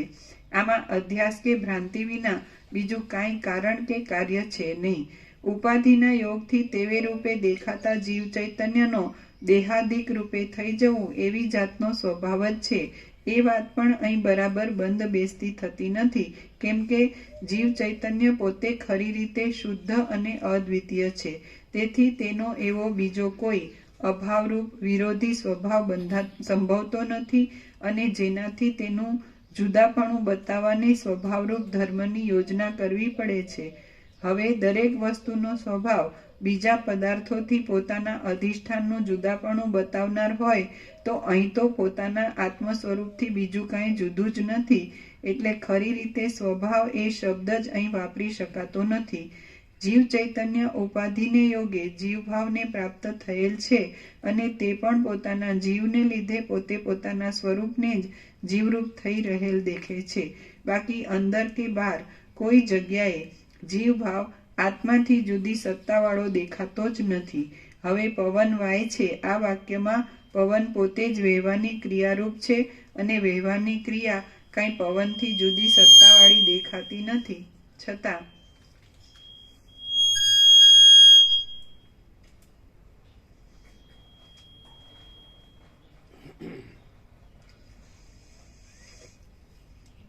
હવે પવન વાય છે એ વાક્યમાં પવન પોતે જ વહેવાની ક્રિયારૂપ છે અને વહેવાની ક્રિયા કંઈ પવનથી જુદી સત્તાવાળી દેખાતી નથી.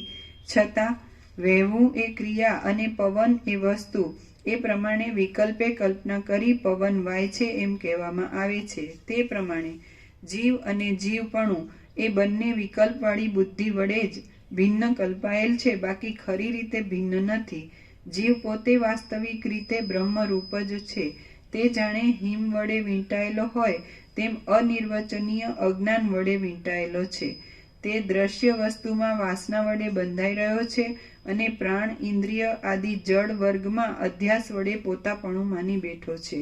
જન્મથી આંધળા માણસની પેઠે તે સત્ય માર્ગને, પોતાના શુદ્ધ નિર્વિકાર સ્વરૂપને દેખતો નથી. આમ જગતના આકારે પ્રસરી રહેલી આ અતિ વિસ્તીર્ણ અવિદ્યા શક્તિ વડે વીંટાઈ રહ્યો છે.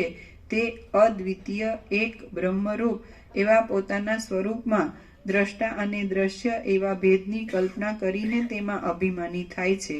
પવનનું સ્વરૂપ જેમ ચલન શક્તિથી ઢંકાઈ જાય છે તેમ અજ્ઞાનથી તેનું આત્મ સ્વરૂપ ઢંકાઈ ગયું હોય છે અને તેને તે અજ્ઞાન વડે પોતે ઓળખી શકતો નથી. અજ્ઞાન રૂપ અને અસત્ય છતાં સત્ય રૂપે પોતાના આકારને બતાવનારી અહંકાર રૂપી મોટી ગાંઠને ભેદી નાખવી એ જ મોક્ષ કહેવાય છે. અજ્ઞાન રૂપ અને અસત્ય છતાં સત્ય રૂપે પોતાના આકારને બતાવનારી અહંકાર રૂપી મોટી ગાંઠને ભેદી નાખવી એ જ મોક્ષ કહેવાય છે. હે રામચંદ્રજી, અજ્ઞાન રૂપ વાદળાના આવરણથી રહિત થઈ જઈને તમે પ્રકાશમય ચેતન તત્વને જ પોતાના આત્મા રૂપ સમજો. હે રામચંદ્રજી, અજ્ઞાન રૂપ વાદળાના આવરણથી રહિત થઈ જઈને તમે પ્રકાશમય ચેતન તત્વને જ પોતાના આત્મા રૂપ સમજો.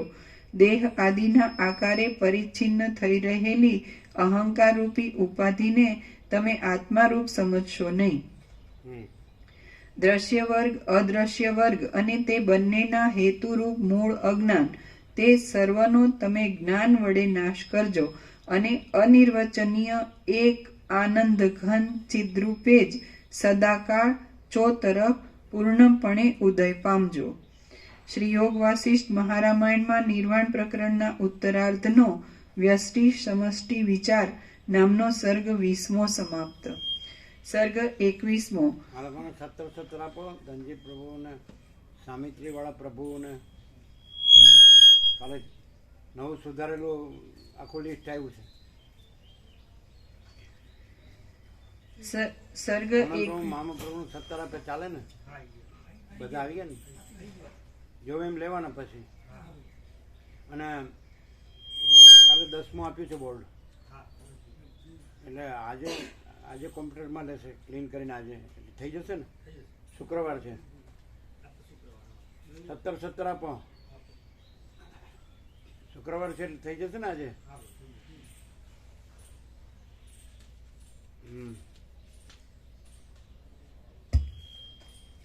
સર્ગ 21મો. શુભાશુભ જ્ઞાન બંધુતા. આ 21મા સર્ગમાં અશુભ અને શુભ એવી બે તરહની જ્ઞાન બંધુતા બતાવવામાં આવશે. તેમાંથી શુભ ગ્રહણ કરવા લાયક છે અને અશુભ ત્યાગ કરવા લાયક છે. તેના લક્ષણો યત્નથી કઈ બતાવાશે. વશિષ્ઠ બોલ્યા, હે રામચંદ્રજી, હંમેશા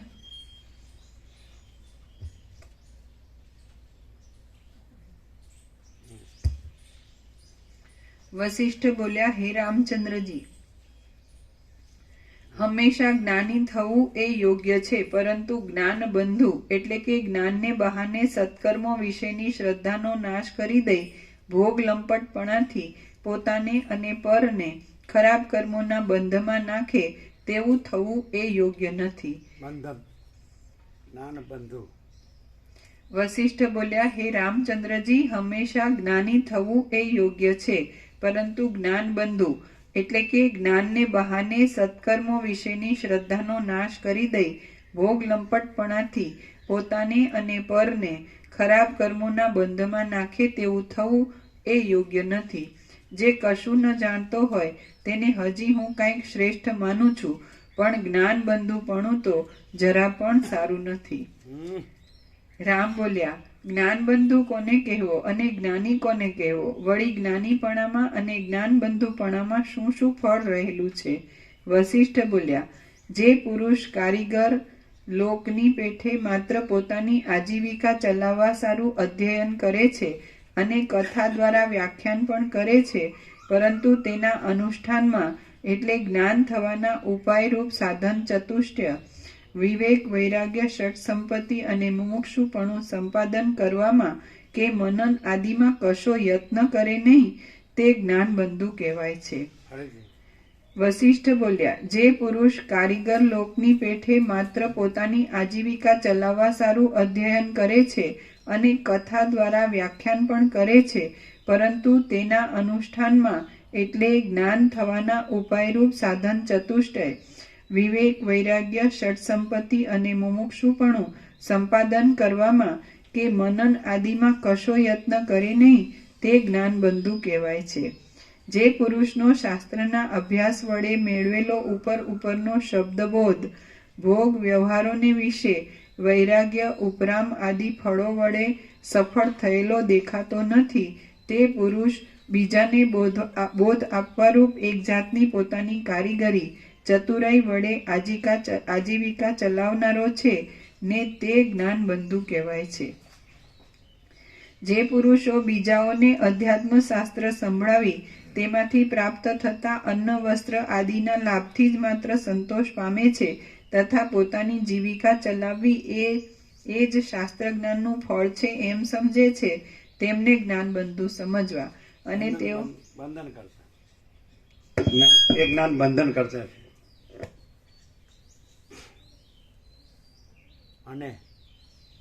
અને તેઓ પોતે જ્ઞાનથી સાવ રહિત હોવા છતાં પોતાની આજીવિકા સારું બીજાને વેદાંત શાસ્ત્રની કથા દ્વારા બોધ કરે છે અને એમ ખાલી ઉપરનો જ ડોળ બતાવે છે.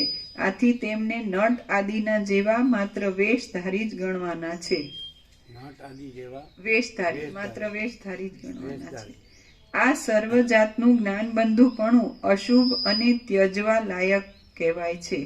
વેદમાં બતાવેલા યજ્ઞ યાગાદિ કર્મોને ધર્મ સમજી જે કરે છે તે પુરુષ જ્ઞાનથી દૂર ન હોવાને લીધે જ્ઞાનબંધુ કહેવાય છે. જ્ઞાનબંધુ એમનો શાસ્ત્ર ગુરુ કે એમનું જ્ઞાન કે છે કોઈ જાણતો જ નહીં હાવ શબ્દો પરમાત્માને બ્રહ્મ અને ચિદાકાશ. તો પહેલાંનું તો એમ જ થાય ને, અજ્ઞાની સંસારી હોય ને કે મને પરમાત્મા દેખાડ્યા, મારા ગુરુએ પરમાત્મા બતાડ્યા, એમ તો અમે કાંઈ જાણતા નહોતા, એવું ન થાય. જે માણસ પોતે આવો જ્ઞાનબંધુ પેલો એમ કે જે ગુરુ થયો હોય એમ કે મેં તને પરમાત્મા બતાવ્યો, તને ક્યાં ખબર હતી? એટલે શબ્દથી, એટલે પેલો શબ્દ ન જાણતો હોય બ્રહ્મ કે પરમાત્મા કે ચિદાકાશ, તો કે મેં તને ચિદાકાશ બતાડ્યું, બ્રહ્મ બતાડ્યું, પરમાત્મા.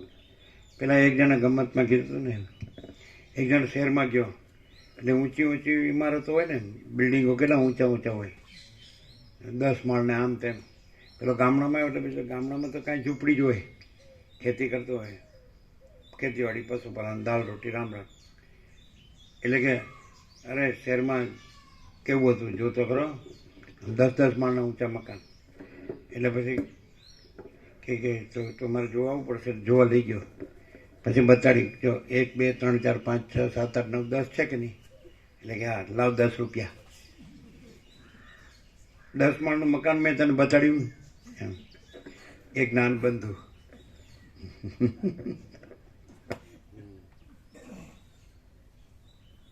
એમ ખાલી શબ્દોથી એમ કે એટલે બતાડ્યું એમ માને ગુરુ, અને ચેલો એમ માને કે હા અમે જાણતા હતા પરમાત્મા શબ્દ જ, એટલે ગુરુએ મને પરમાત્મા બતાડ્યા. પછી ગુરુ પરમાત્મા બતાડીને પછી ક્યાં જાય છે ખબર ન પડે પાછી.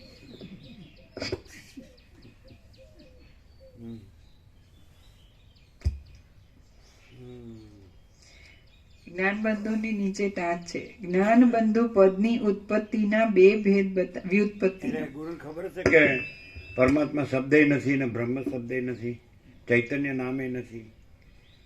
જો વસિષ્ઠને પ્રકાશથી સાંભળે તો ખબર પડે. એ બતાડ્યું ન કહેવાય. અને જોવાનું ને બતાડવાનું નથી. આ શું છે બધું? પ્રકાશ દેખાય કે અંધારું દેખાય?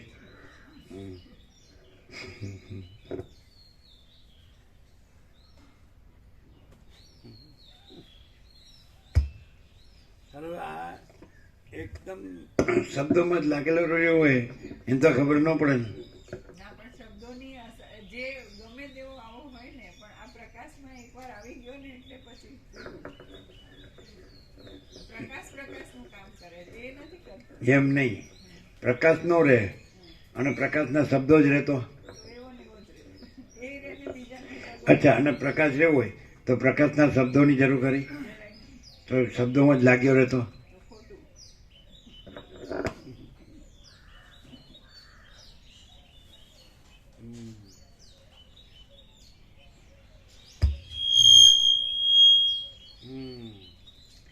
જ્ઞાનબંધુ પદની વ્યુત્પત્તિના બે ભેદ બતાવી ટીકાકારે એક અશુભ અને બીજો શુભ એમ સમર્થન કરેલું છે.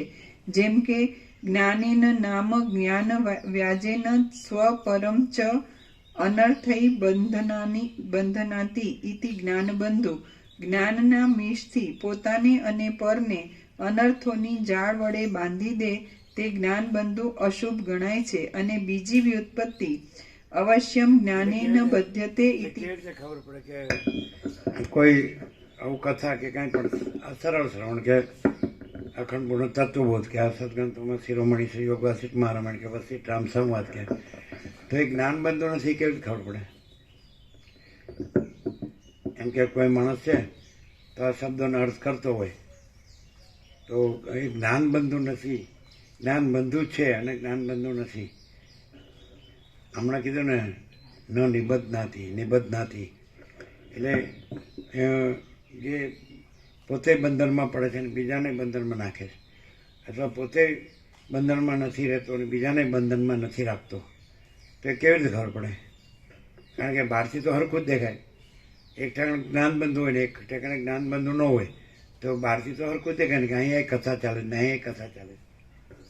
તો કેવી રીતે ખબર પડે કે આ જ્ઞાનબંધુ છે ને આ જ્ઞાનબંધુ નથી? જે સીધો સાદો માણસ છે એને જોઈએ છે ભગવાન જોઈએ છે, પણ એ ક્યાંક પહોંચે અને એને એમ થાય કે આ જ્ઞાનબંધુ એટલે અશુભ, એવાની પાસે પહોંચી જાય તો એને એના ઈરાદા પરથી ખબર પડે કે બોલે છે પરમાત્મા પણ એની અંદર શું છે, તો કે હું કંઈક સાધી લઉં આ દ્રશ્યમાં, એવા ઈરાદાથી કંઈ હોય. અને જે રિયલ એન્ડ જેન્યુઇન છે, જે જ્ઞાનબંધુ નથી પણ સ્વયં છે, તો ત્યાં એને શાંતિ ને સંતોષ ને પરમ પ્રકાશ પ્રાપ્ત થાય. એના પરથી એને ખબર પડે. તો એ વસિષ્ઠ પ્રકાશતા હોય ત્યાં તો થોડાક જ હોય અને પેલો જ્ઞાનબંધુ હોય ત્યાં તો હજારો હોય. એવું હોય છે, દેખાય છે. તો પછી કંઈક હશે ને એનામાં? તો પછી કેવી રીતે બધા આકર્ષાય? એની જે કંઈ અમે દાખલા તરીકે કોઈ XYZ ને જોયા તો એમની બધી જે વાક છટા ને જે પણ સ્ટાઇલ, તો બધા ઇમ્પ્રેસ થઈ જાય. અને બહુ ટોળા હોય, બહુ જ ટોળા. અમે ત્યાં આ વચનામૃત ટોળા હોય, બહુ લાખોની ભીડ હોય અને એમની આમ વાણી જેવી સ્ટાર્ટ થાય એટલે બધા જ મંત્રમુગ્ધ થઈ જાય એવું હોય. પણ જ્યારે એ પતી જાય પછી એને જે પ્રાપ્તિ થઈ હોય એમાં કંઈ ન હોય, ખાલી એમ કે અમે એટેન્ડ કરી આવ્યા એવી ટાઈપનું હોય. અને આ જે હોય વશિષ્ઠ પાસે આવી જાય તો એ આવ્યો હોય ત્યારે કેવો હોય ને પછી એમાંનું કંઈ રહે નહીં ને પોતે પૂર્ણતાની જે સ્વરૂપની પ્રાપ્તિ હોય એ હોય. ખાસ તો લાલચ બચાવવામાં આવે મોટા ભાગે. એમ નહીં લાલચ. તો કઈ બધાને સાચું ન જોતું હોય તો ખોટામાં શું કામ? જેમાં કાંઈ ન મળે એમાં કેમ જાય? પણ જે એને સાચું પોતાનું સાચું પૂર્ણ સ્વરૂપ મળે એમાં ન જાય તો એમાં તો કોઈ ન જાય. એટલે જે લોકો પોતે વાસના વાળા હોય ને એ ત્યાં ટકી રહે, અને જેને એવું નથી જોઈતું કંઈ પણ દેખાવનું તો એ રિયલ શોધી જ કાઢે અથવા એને મળી જ જાય કંઈથી. તો બધાને એવું ખબર ન પડે કે વાસનાવાળું એ બંધનકારક છે અને વાસના વગરનું એ મોક્ષકારક છે. પણ જે લોકોને વાસના જ રાખવી હોય ને એમાં જ હોય તો એ લોકો એ પકડીને ઓઠું લે પાછા, અને અમે આધ્યાત્મિક છીએ એવો દેખાવ પણ કરે. અમે આધ્યાત્મિક છીએ એમ. વાસના પૂર્તિ કરવી હોય.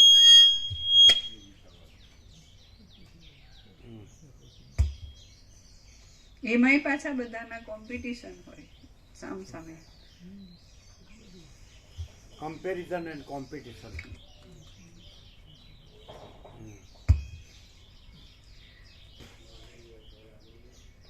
અને બીજી વ્યુત્પત્તિ અવશ્યમ જ્ઞાનેન બધ્ય. 66 કરોડ ઉપર ડૂબકી મારી સંગમમાં, તો બધાનું જે લાખોમાં આત્મા હોય તેનું વ્યક્તિગત પણ ખોવાઈ ગયું, કારણ કે એ કોઈમાં કોઈ ડૂબકી નહોતી મારી, સંગમમાં ડૂબકી મારી. 66 કરોડ ઉપર સંગમમાં ડૂબકી મારી એકી વખતે અને એક જ જગ્યામાં. તો ત્યાં કોઈ મહાત્મા નહોતું ડૂબકી મારી એમાં તો જે છે તે જ છે. અનંત શુદ્ધ ચિદાકાશ કૈવલ્ય એ પૂર્ણપણું અજરામર અખંડ અવિનાશી એમાં ડૂબકી મારી.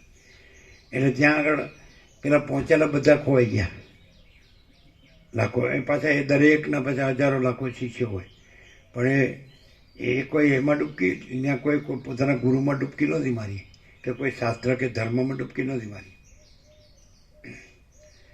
એ બધાના જે ભાવ જુઓ તમે, તો એ વખતે ત્યાં બીજું કોઈ ન હોય, બીજું કાંઈ ન હોય, બીજું કાંઈ થતું ન હોય, પોતે ન હોય, જગતે ન હોય, અને એ જ હોય. સમજાય? અનંત ચૈતન્ય પ્રકાશ, અનંત ચૈતન્ય શાંતિ.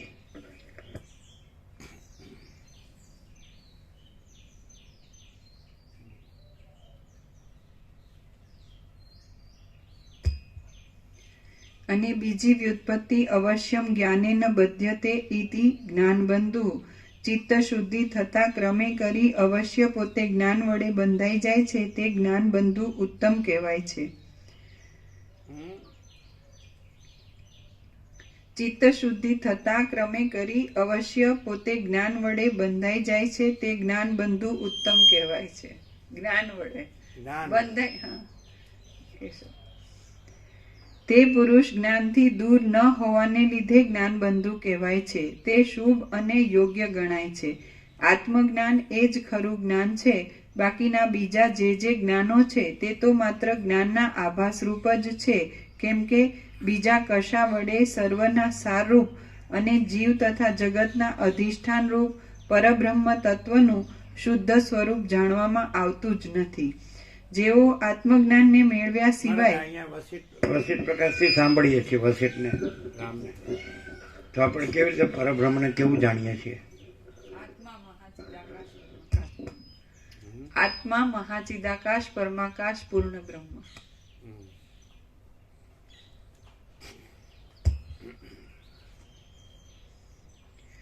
આત્મજ્ઞાન એ જ ખરું જ્ઞાન છે. બાકીના પોતાનું સંપૂર્ણ ભ્રાંતિ રહિત શુદ્ધ સ્વરૂપ પરબ્રહ્મ પોતાનું જ, સર્વની અંદર સર્વનું પોતાનું જ સંપૂર્ણ ભ્રાંતિ રહિત શુદ્ધ સ્વરૂપ છે. એ નિર્વિવાદ છે અને એ જ કૃત્યતા છે.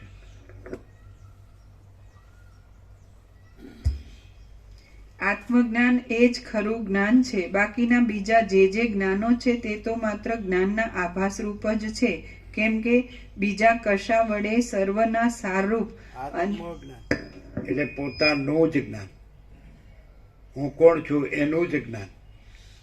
તો એ હું પોતે અનંત પૂર્ણ પરબ્રહ્મ છું, સ્વપ્રકાશ, સ્વયં સિદ્ધ, સ્વયં પ્રકાશ, સ્વયં પૂર્ણ સ્વસ્વરૂપ, અવિદ્યા વાસના ચિત્ત અહમ જગત છે જ નહીં. આત્મજ્ઞાન, આત્મા એટલે પોતે, તો પોતાનું જ્ઞાન. હું કોણ છું? તો હું દેહ નથી, મન નથી, જીવ નથી, સાક્ષી નથી, અને હું તુર્યાતીત પૂર્ણ બ્રહ્મ અખંડ સચ્ચિદાનંદ છું. અમે પોતે જ તુર્યાતીત પૂર્ણ બ્રહ્મ અખંડ સચ્ચિદાનંદ છીએ. અમે પોતે જ તુર્યાતીત અખંડ જ્યોતિ સ્વરૂપ પરમાત્મા છીએ. એ રીતે પોતાનું જ્ઞાન, આત્મજ્ઞાન લે. સમજે? એમ કે હું જીતુ પટેલ પરબ્રહ્મ છું, એવું તો જીતુ પટેલ નથી. ઘરે કહેતા નહીં, ઘરે કહો તો ઘરે કદાચ કે હું જીતુ પટેલ નથી, હું પરબ્રહ્મ અખંડ સચ્ચિદાનંદ છું. તો શું કે તારા શું કે ના કે તમે કોઈ ચમાડશો એમ કે. શું કે એ એમની સમજ પડે તમે પટેલ નહીં રહેશો પણ ચમાડશો એમ કે. શું છે? કે તમે પટેલ નહીં તો શું ચમાડશો? શું ચમાર છો? નહીં, ચમાર જ છો. ચમાર તો ચામડાનું કામ કરે, આને ચમર ના કહેવાય. આ તો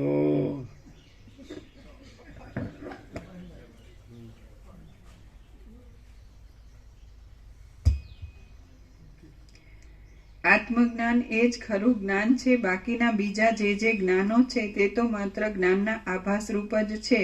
કેમ કે બીજા કશા વડે સર્વના સારરૂપ અને જીવ તથા જગતના અધિષ્ઠાન રૂપ પરબ્રહ્મ તત્વનું શુદ્ધ સ્વરૂપ જાણવામાં આવતું જ નથી.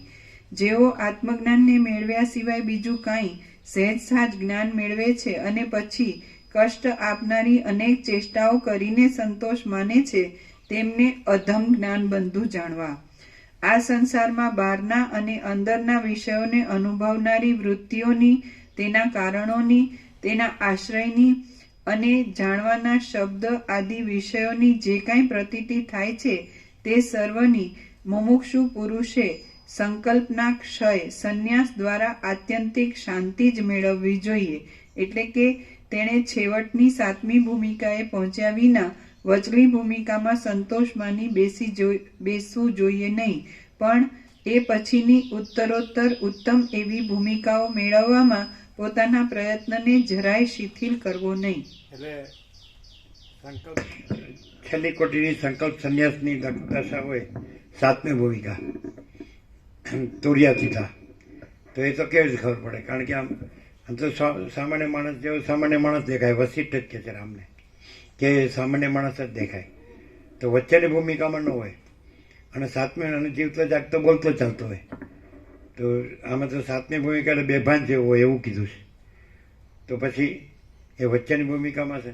એટલે શુભેચ્છા સુવિચારણા તનુમાનસા સત્તાપત્તિ ચોથી, એટલે ત્યાં આત્મા નિરાવરણ થાય છે, ચિદાકાશ બ્રહ્મ અનંત.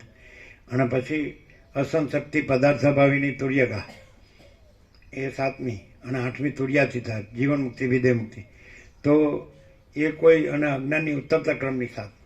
બીજ જાગ્રત, જાગ્રત, મહાજાગ્રત, જાગ્રત, સ્વપ્ન, સ્વપ્ન, સ્વપ્ન, જાગ્રત, સુસુપ્તિ, અનંત દુઃખની કરતામાં. તો એ નીચેની કોઈમાં છે કે ઉપરની કોઈમાં છે કે તુર્યાતીતમાં છે? તો એ તો જીવતો જાગતો બોલતો ચાલતો સામાન્ય માણસ દેખાતો હોય, તો કેવી રીતે કહેવાય કે એ તુર્યાતીત છે? એ દેખાતો હોય માણસ જેવો, પણ એ તુર્યાતીત છે. જીવતો જાગતો બોલતો ચાલતો સૌ સ્નાન આહાર વિહાર શયન, આવતો જતો ઉઠતો બેસતો સૂતો જાગતો ખાતો પીતો બોલતો ચાલતો બધું સ્વાભાવિક વર્તતો સહજ કર્મ, તો પછી આ તુર્યાતીત છે એમ? એ તો કેવી રીતે ખબર? જે સામાન્ય માણસ દેખાતો હોય બધું જ એનો આવું દેખાતું હોય, છતાંય એ તુર્યાતીત છે.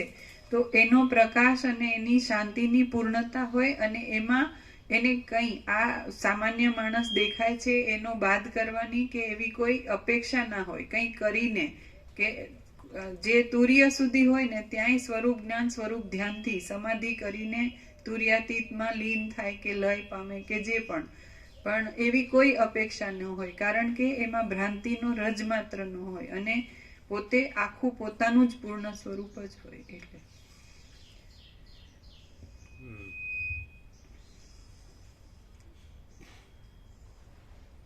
એટલે કે તેણે છેવટની 7મી ભૂમિકાએ પહોંચ્યા વિના વચલી ભૂમિકામાં સંતોષ માની બેસવું જોઈએ નહીં, પણ એ પછીની ઉત્તરોત્તર ઉત્તમ એવી ભૂમિકાઓ મેળવવામાં પોતાના પ્રયત્નને જરાય શિથિલ કરવો નહીં. હે રામચંદ્રજી, તમે જ્ઞાનબંધુપણાને પ્રાપ્ત થઈ આ સંસારના ભોગરૂપી રોગોમાં કદી પણ આસક્ત થશો નહીં. આ જગતમાં હિતકર અને માફકસર આહાર મેળવવા માટે શ્રુતિ સ્મૃતિ તથા શિષ્ટ પુરુષોએ બતાવેલું શુદ્ધ કર્મ કરવું. આહારનો ઉપયોગ પ્રાણને ધારણ કરી રાખવા માટે છે. પ્રાણ ધારણ તત્વ જિજ્ઞાસા માટે છે અને તત્વજ્ઞાન ફરી સંસારમાં જન્મ મરણનું દુઃખ ન ભોગવવું પડે તેને માટે છે. શ્રી યોગ વાસિષ્ઠ મહારામાયણમાં નિર્વાણ પ્રકરણના ઉત્તરાર્ધનો જ્ઞાન વિચાર નામનો સર્ગ 21મો સમાપ્ત. છેલ્લો ફરીથી શ્રી યોગ વાસિષ્ઠ ના, પેલો પ્રાણધારણ. આ જગતમાં હિતકર અને માફકસર આહાર મેળવવા માટે શ્રુતિ સ્મૃતિ તથા શિષ્ટ પુરુષોએ બતાવેલું શુદ્ધ કર્મ કરવું. આહારનો ઉપયોગ પ્રાણને ધારણ કરી રાખવા માટે છે.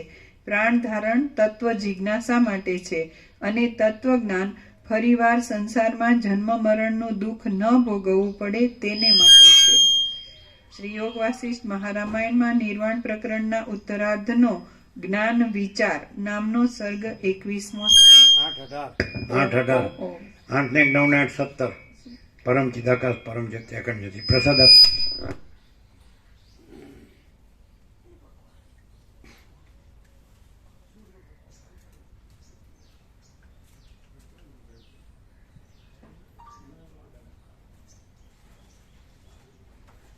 એટલે જ્ઞાન ભોગવા માટે નથી, ભગવાન માટે છે. એમ ભગવાન બધું રહ્યા છે એ રીતે ભોગોથી જન્મ મરણમાં ફરી આવવું ન પડે અને ભગવાનથી ફરીવાર જન્મ મરણમાં આવવું ન પડે. સેમ થિંગ, ક્રિયાપદ એક જ. ભોગોથી ફરીવાર જન્મ મરણમાં આવવું ન પડે, ભગવાનથી ફરીવાર જન્મ મરણમાં આવવું ન પડે. તો એકનો એક અર્થ ન થાય કેમ? બે ક્રિયાપદ તો એક જ છે. ભોગોથી કીધું એમાં એમ થાય કે ભોગની વાસના રાખવાથી ફરીથી સંસારમાં આવવું પડે છે અને ભગવાનથી ન આવવું પડે. એટલે ભગવાનનો પૂર્ણ ભાવ એ જ ભગવાન, એનાથી ન આવવું પડે.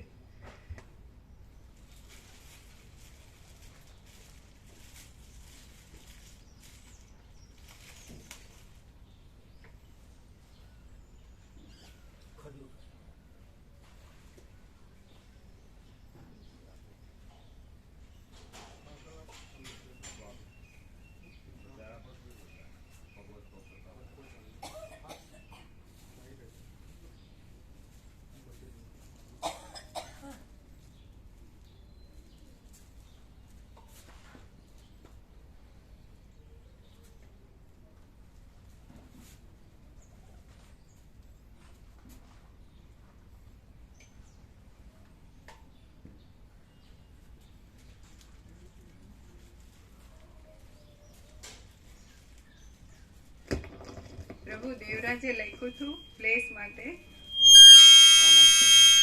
આમાં મેસેજ હતો ને, the place is good with positive vibes.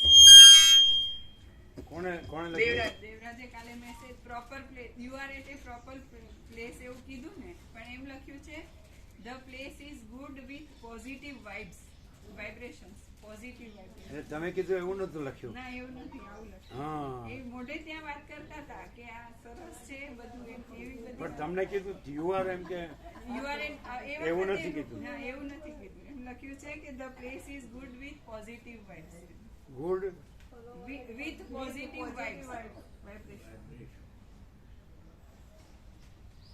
Vibrations. પણ સાંભળે તો ખબર પડે કે વાઇબ્સ નથી અને પરમ ચિદાકાશ પરમ જ્યોતિ અખંડ જ્યોતિ જ છે.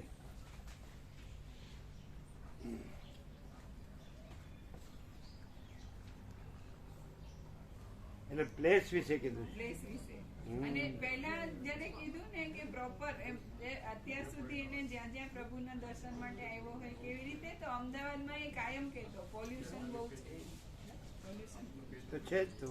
એટલે અહીંયા પ્રોપર પ્લેસ એવી રીતે ત્યાં કોઈ ઘણી સ્વચ્છતા છે અને નિયમન પણ વાહન વ્યવહારનું સારું છે, પણ પોલ્યુશન તો હોય જ, ધૂળ ધુમાડો તો હોય જ વાહનનું.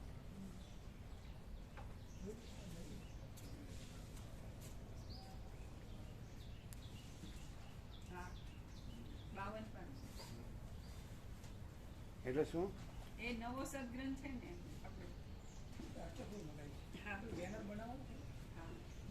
અને આ છે ને બહુ ઝીણા અક્ષર થતા હોય, તમે કહેતા 2 બોર્ડ કરી શકાય 8 બાય 4. હા, તો સારું. કહેવાનું. એકમાં જ પણ એ પ્રોબ્લેમ લોકો આવે છે. જોઈ એકમાં આવી જાય છે મોટા અક્ષરે. કીધું? ડબલ એકમાં આવી જાય માફી જોઈએ સુશીલ પ્રભુએ આવી જાય છે એમ કે છે આ કે જે એકમાં આવી જાય એનું મોટા પંચાયત આવી જાય તો સૌથી સારું જ છે, પણ બહુ ઝીણા ના પાના મૂકીને માપી દઉં એમ ને આવી જાય છે. પાના મૂકીને માપ્યું.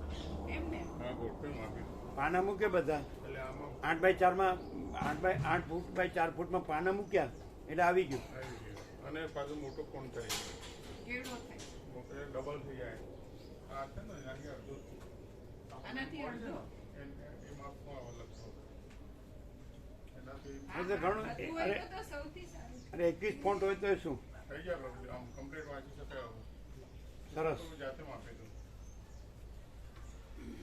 પ્રભુ આ એક છે ને નીચેનું એને આ બે મૂક્યા છે એમાં સેજ ઊંચું લેવું પડે, કારણ તો એને દર્શન નથી થતા. અહીંયાથી બેસે છે ને અમુક જગ્યાએ માતાઓ એ તો ઊભા થઈને વાંચી શકે ને. એમ નહીં, આને અહીંયાથી પ્રભુના દર્શન તત્વબોધ હોય ને ત્યાં. હા હા એટલે થોડું એનું જગ્યા બધું એ તો આમ કરાય ને આમ કરાય.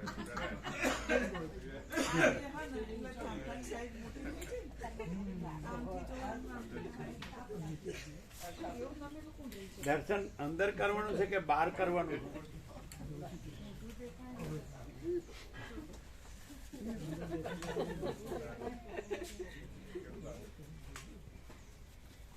હમણાં તો કીધું આત્મજ્ઞાન એટલે પોતાનું જ્ઞાન. તો પછી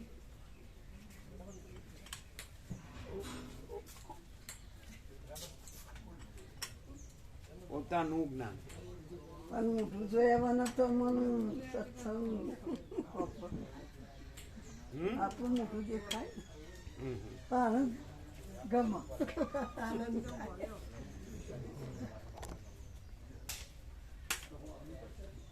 બધાના મોટા હરખા જ હોય છે એમાં હું જોવાનું. પણ મારા પરમાત્મા આ તો પરમાત્મા પોતે પરમાત્મા છે. પેલા 3 જણમાં પેલાનું મોઢું કેવું છે? તમારું મોટું જોઈએ ને ભાસ થઈ ગયો જો ભગવાન. બતાડો આ લોકોને ખબર પડે. 3 જણના ફોટા છે ને, 2 જણ હશે છે ને, ત્રીજો જોવો જોવા જેવો છે. એનું કારણ છે હું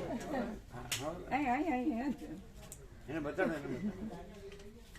જો 2 જણ હશે છે બતાડો, ત્રીજો જો જો આ હસે છે આ સ્વામીજી તો ફૂલ એકદમ પૂર્ણ અને આ જુઓ ગંભીર એટલે એને ખબર પડી ગઈ કે હું નો આઈનો રહ્યો નો આઈનો રહ્યો. કશાનું જાણ્યો છે? હવે આમાં જો ના કરજો એ પેલા ગાંઠ બોલ બોલ. આ હસે છે જો બધાના આ પણ હસે ફૂલ અને આ જો ગંભીર એ ચીનું પણ બતાડો.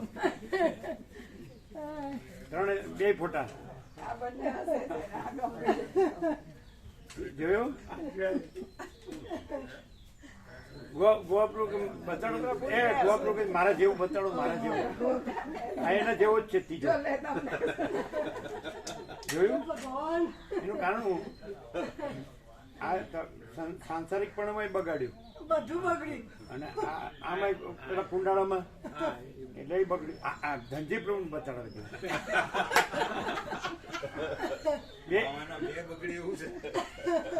આ બંને કેટલા સ્માઈલ જો દિવ્ય ભગવાન આ જો ગંભીર સોપ લાગે. હજી એક બીજો એક બીજો આમાં બંને હશે આમ જો દિવ્ય અલૌકિક આ હશે ગંભીર ગંભીર નો કહેવાય, ગમે ઉતરી ગયેલું કહેવાય. ઉતરી ગયેલું ગંભીર નો. ગંભીર તો નાની ગંભીર હોય, પણ આ તો ઉતરી ગયેલું. એટલે નો આઈનું નો આઈનું કોઈ નો નું નો ગયું. દેખાય છે ને? જો બોડી લેંગ્વેજ થી ખબર નથી પડતી. વ્યવસ્થિત કે છે કે મુખના ભાવથી, આંખના ભાવથી, વાણીથી ઓળખાય એમ.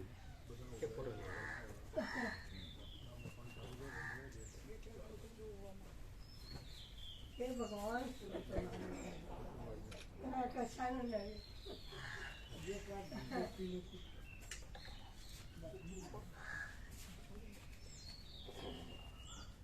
એ ઉછર્યા ને જે એ ભણ્યા ને એ ભૌતિકતા વિલાસિતાવાળા ઘરમાં ઉતર્યા અને ભણ્યા.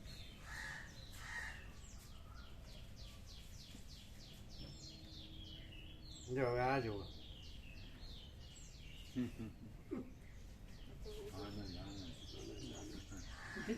ધનજી પ્રભુ જોયા વગર બોલી ગયા આનંદ. ફોટો પાડ્યો ત્યારે જોયો. એમ નહીં, ત્યાં ક્યાં જોવાનું? એમાં જોવાનું જ ના હોય એમાં જોવાનું જ ના ના એમ નહીં, ત્યાં ક્યાં જોવાનું? ત્યાં જોવાનું. એટલે જ્યાં ગોતવું આમાં જ જોવાનું આ તો રિફ્લેક્શન છે. સાક્ષાત અહીંયા આગળ પરમાત્મા છે. એટલે પછી બીજું શું કે ધર્મમાં પણ વ્યક્તિવાળામાં ફસાઈ ગયા. પેલા સંસારીપણામાં ભૌતિકતા વિલાસિતામાં સમજાય ને. એટલે એ બધા ઈટ ડ્રિંક એન્ડ બી મેરી વાળા હતા એ જ્યાં ભણ્યા ત્યાં. એટલે ખાવા પીવાની મજા કરો. એમાં ઘણા ખરા હવે દેવ થઈ ગયા. લાસ્ટ એને કીધું એ 3 વર્ષના હમણાં દેવ થઈ ગયા. પણ એ ભદ્રિક હતા, એ જે દેવ થઈ ગયા છેલ્લા એ બોલ્યા ને એ ભદ્રિક હતા. એ મધ્યમ વર્ગમાંથી આવેલા. પછી જ્યાં પૈસા થયા એ ઘરમાં રહ્યા એ છેક સુધી. પણ એ આવેલા નીચેથી, એટલે એનામાં એનો બધો એ બધું નહોતું. એ ભલે રહ્યા એમાં ઉપરથી આપણે દેખાય કે આમાં રહ્યા છે, પણ એ આવ્યા હતા મધ્યમમાંથી. એટલે એનામાં એ બધો મોહ ને એ અભિમાન ને અહંકાર ને એ નહોતું. એ ના હોય. હા સમજાય. હવે ઠાકોર પ્રભુ નીચેથી મામલતદારમાં આવ્યા એટલે એનો અહંકાર અભિમાન નહોતા. સમજાય. એટલે ખબર પડે ને.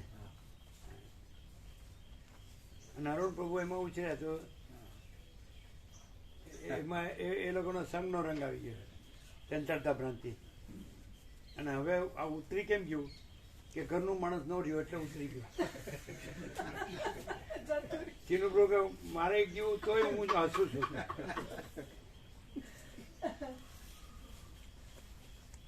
એ જો પેલા ગોપ્રભુ મોઢું હંતાડે.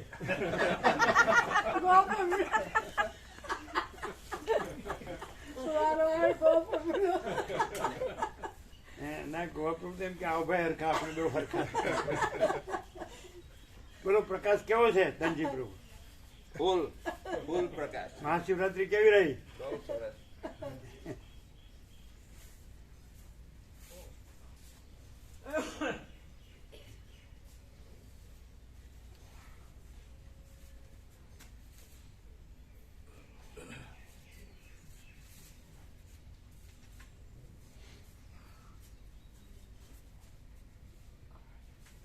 એટલે પાછા પેલા પ્રવીણ ભાઈ કે એ તો ધ્યાનમાં છે. પેલું ઉતરી ગયેલું મોટું છે ને તો એનો દોસ્તાર ખરો ને એટલે કે એ તો ધ્યાનમાં. બે માંથી એક ધ્યાન નહીં.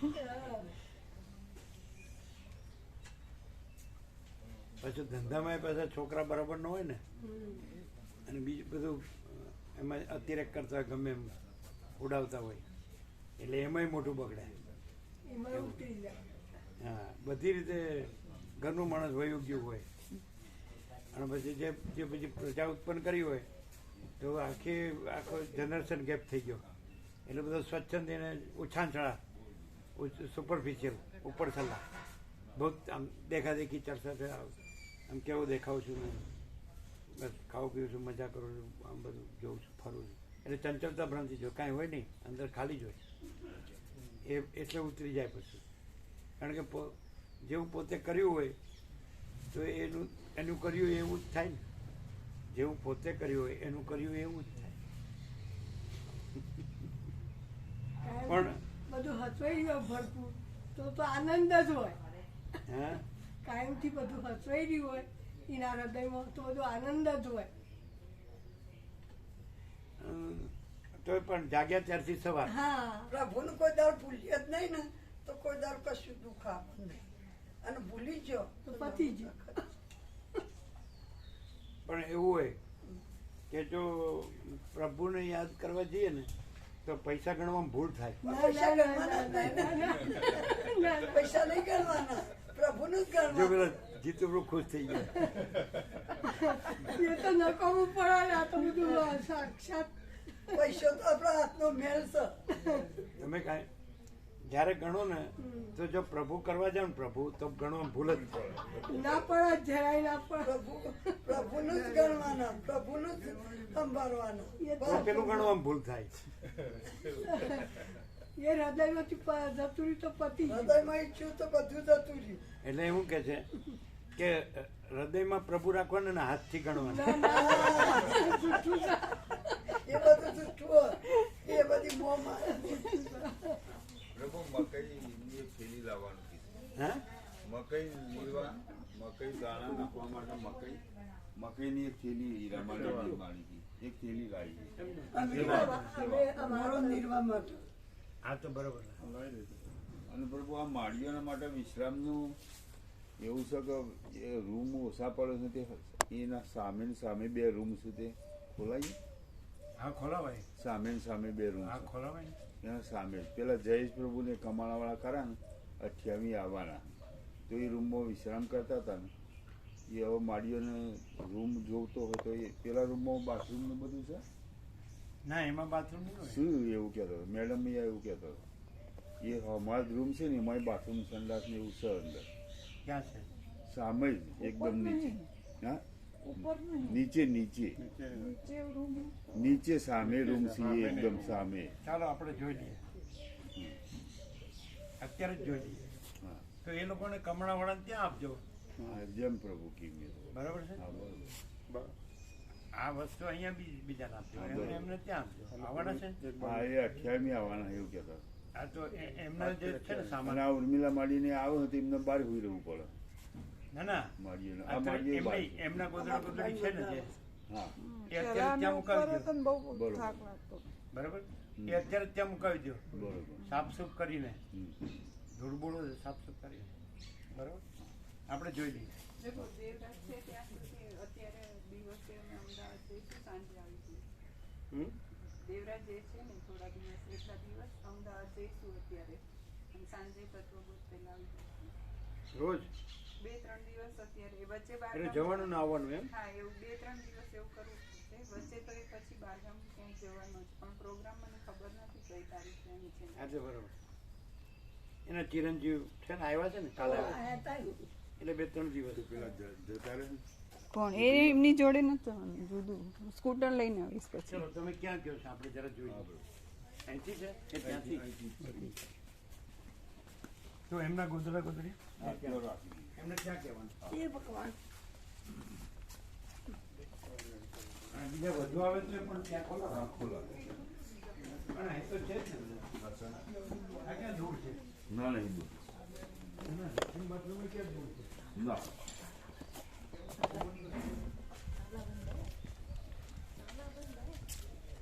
કે અમારા 17 પણ તાળો વાંખેલો નથી. અમારા 17 પહેલા લાવજો. વચનામૃત હા. પેલા લિસ્ટ ભગવાનના વ્યાપક વાર્ષિકોત્સવના લિસ્ટ.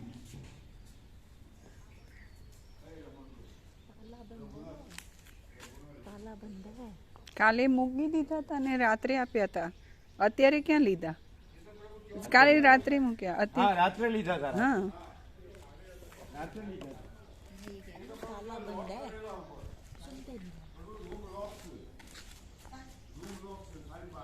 હા તો જોઈએ તો ખરા. એ તો એ લોકોને બોલાવાય ને પણ જવાન પ્રભુ તો જ્યાં બહાર કાલના ત્યાર પોતારે આવવાના એ વાત હતી. એ તો રામજી પ્રભુ પાસે ચાવીઓ હોય. હા, ચાવી તો હોય. આ સામે રૂમ શું છે? આ રે રૂમ પ્રભુ.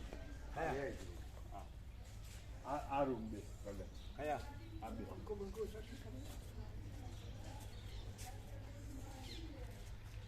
એમાં લેટ્રિન બાથરૂમ છે. એવું મેડમ એવું કહેતો હતો. ખબર નહીં. કોઈને જોયેલું નથી. આ તો બહુ અવાવરું છે. સાફ તો ખરા. આ નહીં બરાબર અવાવરું છે. આ બાજુ જુઓ, આ બાજુ બરાબર છે. આ બાજુ એ બધા અવાવરું. मैडम भैया के मैं आप कौन सा बोलते हैं?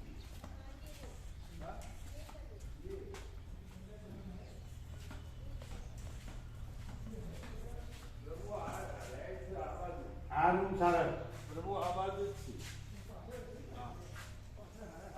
અહીંથી જવાનું બધું નહીં સીધો પણ એ બધા રૂમમાં થોડા ને એ ખબર પાછા કાઢી બહુ કરે આ અલગ પડશે પેલો હોમો માંડીએ ને એ નહીં અલગમાં કે દૂર છે એ તો બહુ અવાવરું બહુ ધૂળ ને એવું લાગે બે બાજુ સુધી જાય બહુ સાફ કરવા પડે તો શાક તો કેવા હોય અહીં સાફ કરે છે વાળમાં એ છે પછી જવાનું બાબુ એ છે પછી અહીંયા છે અહીંયા ઓફિસની એ બધું વાપરો ને ઓફિસ તો સામે છે છે એ 17 નંબર છે જો ફોલો ઓફિસ તો સામે છે આ બરાબર આ કેવો છે નંબર સારો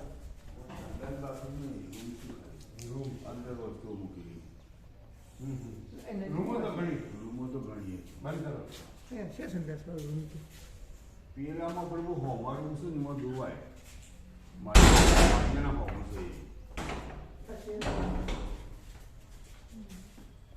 આ ખુલ્લું છે જોઈએ આ ખુલ્લું લાગે છે આ પેલું ખુલ્લું લાગે આ ખુલ્લું બધા ખુલ્લા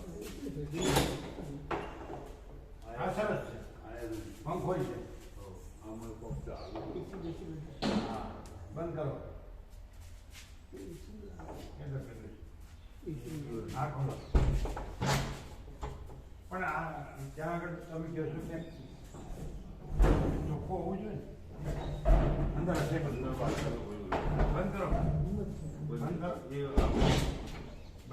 આવું બધું હા ખેંચીને બંધ કરો નહીં આવતું ત્યાં નજીક હોય તો જોજો બધા જ છે ઘણા અહીંયા છે આ બધા એ તો આ તો ઓફિસનું નહીં એવું બધું બરાબર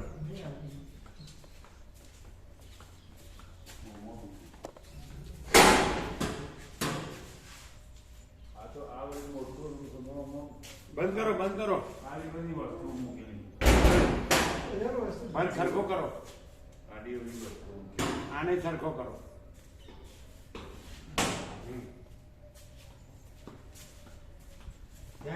તો સાફ કરાવવું પડે ને પાછું એ તો સાફ તો કરી દઈએ સાફ તો કરી આપણે કરી સાફ તો કરી દઈએ સારી પેલા સાફ કરાવી દે હા ખોલાઈને સાફ કરે ખુલ્લે સાફ કરી પેલા અઠવાડિયે આવવાના અઠવાડિયે શું કરે આજે જ થઈ એટલે ચાવી તો અહીં ક્યાંક મૂકી હોય એમની ખાલી ફોન કરે ને એટલે લઈ જાય એવી રીતે થોડી મૂકી હોય એવી રીતે નહીં હું તમને પેલા રામજી રૂમમાં મૂકી બધા પછી કેવો રૂમ છે આ રૂમ છે આ રૂમ છે આ ખુલ્લો ખુલ્લો ખુલ્લો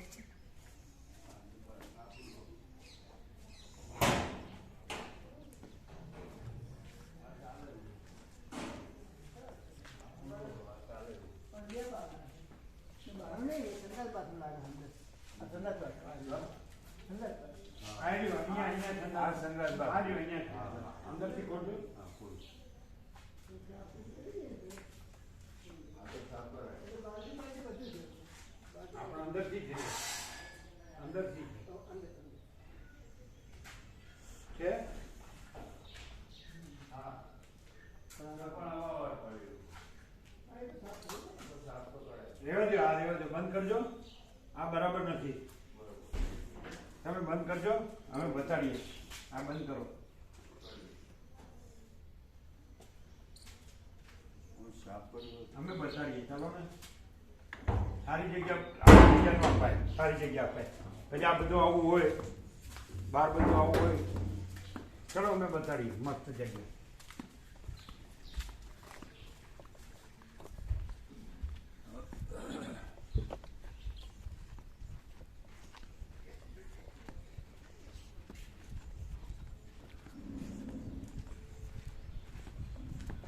અમારે પ્રભુ ત્યાં તો તાપમાં રવાયું નહીં હો અમારા ત્યાં હોલમાં તો ત્યાં આવો બધા ગરમી બહુ લાગે છે હા તો અહીંયા આવો હોય તો હોય શેડ છે એ પતરો જ છે એ ગરમી અરે લાગે અહીંયા નહીં હા તમારો પાનો પહોંચતો નથી હા. અરે પેલો રામાપુરમ રહે છે ત્યાં અમે બતાવ્યું હતું ને ત્યાં હમ. ત્યાં શેડમાં હા આ ઉપર પેલો માળ છે એટલે નીચે સુવાય ને કીધું હતું ને મેં મોડી આખી કીધું તો પણ મોડીમાં તો પતરો હોય તો ગરમી જ હોય તો એ તો ખુલ્લામાં તો ગરમી જ હોય ને તો પતરો હોય એટલે તપ જ હતો આ મોડીમાં સુવાય પેલી મોડીમાં સુવાય પતરો તપતો તો નીચેની રૂમ ખોલાવાય પણ પેલો માળ છે ને અમારા જ અત્યારે તો થયો તો 10 વાગે પછી બહાર નીકળી જવું પડે. અત્યારે જઈ લાગે.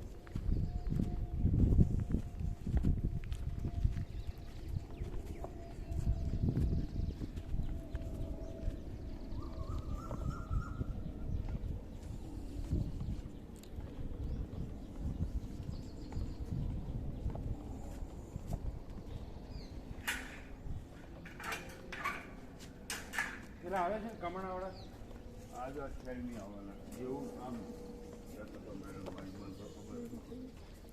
જો બધી રૂમ છે, આ રૂમ છે, રૂમ છે, રૂમ છે, રૂમ છે, બધી રૂમ છે, બધી રૂમ છે. જો અને અહીંયા પર તો અહીં સુઈ એવું જવું. જ હોય. હા એવું જ હોય. આ જો આ એટલે બધા અહીં સુઈ રહેવાનું. બરોબર. ગરમી લાગે કરે બધા તો બધું થોડું ખુલ્લું આવે. અરે અહીંયા એની ગરમી લાગે, આ જૂઠું બોલે. અરે આ ધાબુ છે ને એની ઉપર ફ્લોર છે. એટલે આ જો અહીંયા તમે કેટલા જણ સુઈ શકો? આપણે ક્યાં સુધી ગણવાનું? ત્યાં સુધી.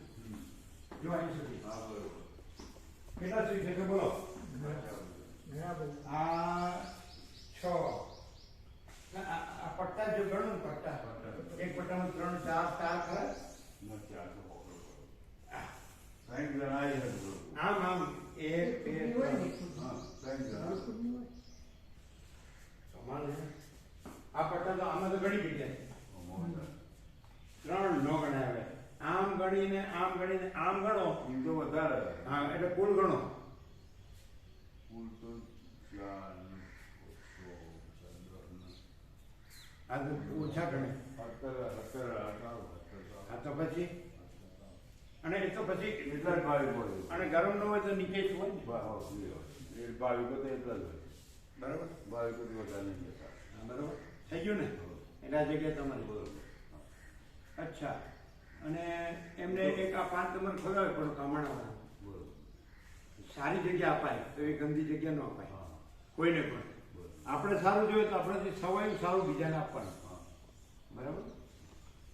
શું કીધું? હા 4 નંબરની રૂમ ખોલાવી. હા એ તો કહીએ તો ફોન કરે. પેલા પેલા પેલા કુકરવાળા હતા ને માતાજી એ એને આ કરી આપી હતી.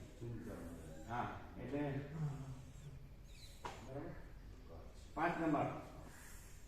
એટલે તો પછી ક્યાં છે બહુ પેલા ચાવીવાળા? બરોબર છે અંબાજ. આ તો ત્યારે પોતે આવે. પણ વિવેક પાસે હોય ને. વિવેક પ્રભુ ફોન કરી. હો ના વિવેકપુરું નહીં, રામજીપુરું પાસે ચાવી. હા, રામજી. આ બધી ચાવી એની પાસે. દેવજી પૂછો કે ક્યાં મૂકી છે બસ. લોન બહુ નથી. એ તો રોમજી પ્રભુને પૂછો. ક્યારે આવવાના છે? 28 એટલે આજે આવવાના હા છે? આજે. આ તો ખોલાવી દો. હા આ તો ચોખ્ખી રૂમ છે, હા હા તમારે કાંઈ કરવા પણ નથી, તૈયાર જ છે. હા. બરાબર. તો ખોલાવી દો ખોલાવી દઈએ. બસ. બીજું એવું બધું કેટલું બધું અવાવરું છે બધું. પછી બહાર બધું અવાવરું છે બધું. કોણ એ બધું કરવાની જરૂર તૈયાર છે ને. હા બરોબર. અને તમારે શું હોય તો બહાર બધું. બાર સુધી. બસ. તો દિવસના તો હોય આવે રાત સુધી. આ તો આમ પહેલા વાત થઈ હતી તમે ભૂલી ગયા હતા. અમે કીધું હતું અહીંનું. કીધું તો કીધું. તો પછી તમે ગરમ છે કરે કરો છો અહીંયા આવતા નથી. અમારી સમજણ અમે અંદર જ્યાદ નતા પ્રભુ. આ પતરોની જ સમજણ હતી કે દાબાન નથી જોયું. પણ એમ જોવે ને તો આ જે છે ને મોડી એમાં બહુ ઠંડક હોય છે બપોરે પણ શીતળતા. આપણે ત્યાં ગયા હતા ને એની બહારની જે લોબી છે ને આખી બપોરે, હા ત્યાં વૃક્ષો છે ને છાંયડો છે ઘણો. ઈ બારની લોબી છે. આ આપણે 15, 16, 17 જોયું ને ત્યાં બહાર જે લોબી છે ને તમે તો ખાટલામાં આ કર્યું ને હા બસ. બરોબર.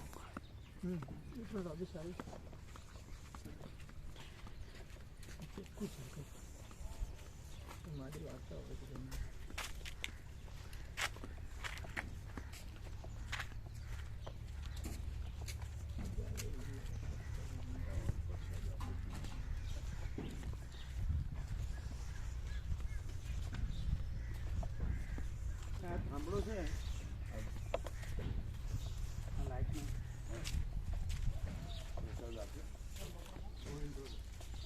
આ થાંભલો છે આ લાઈટનો.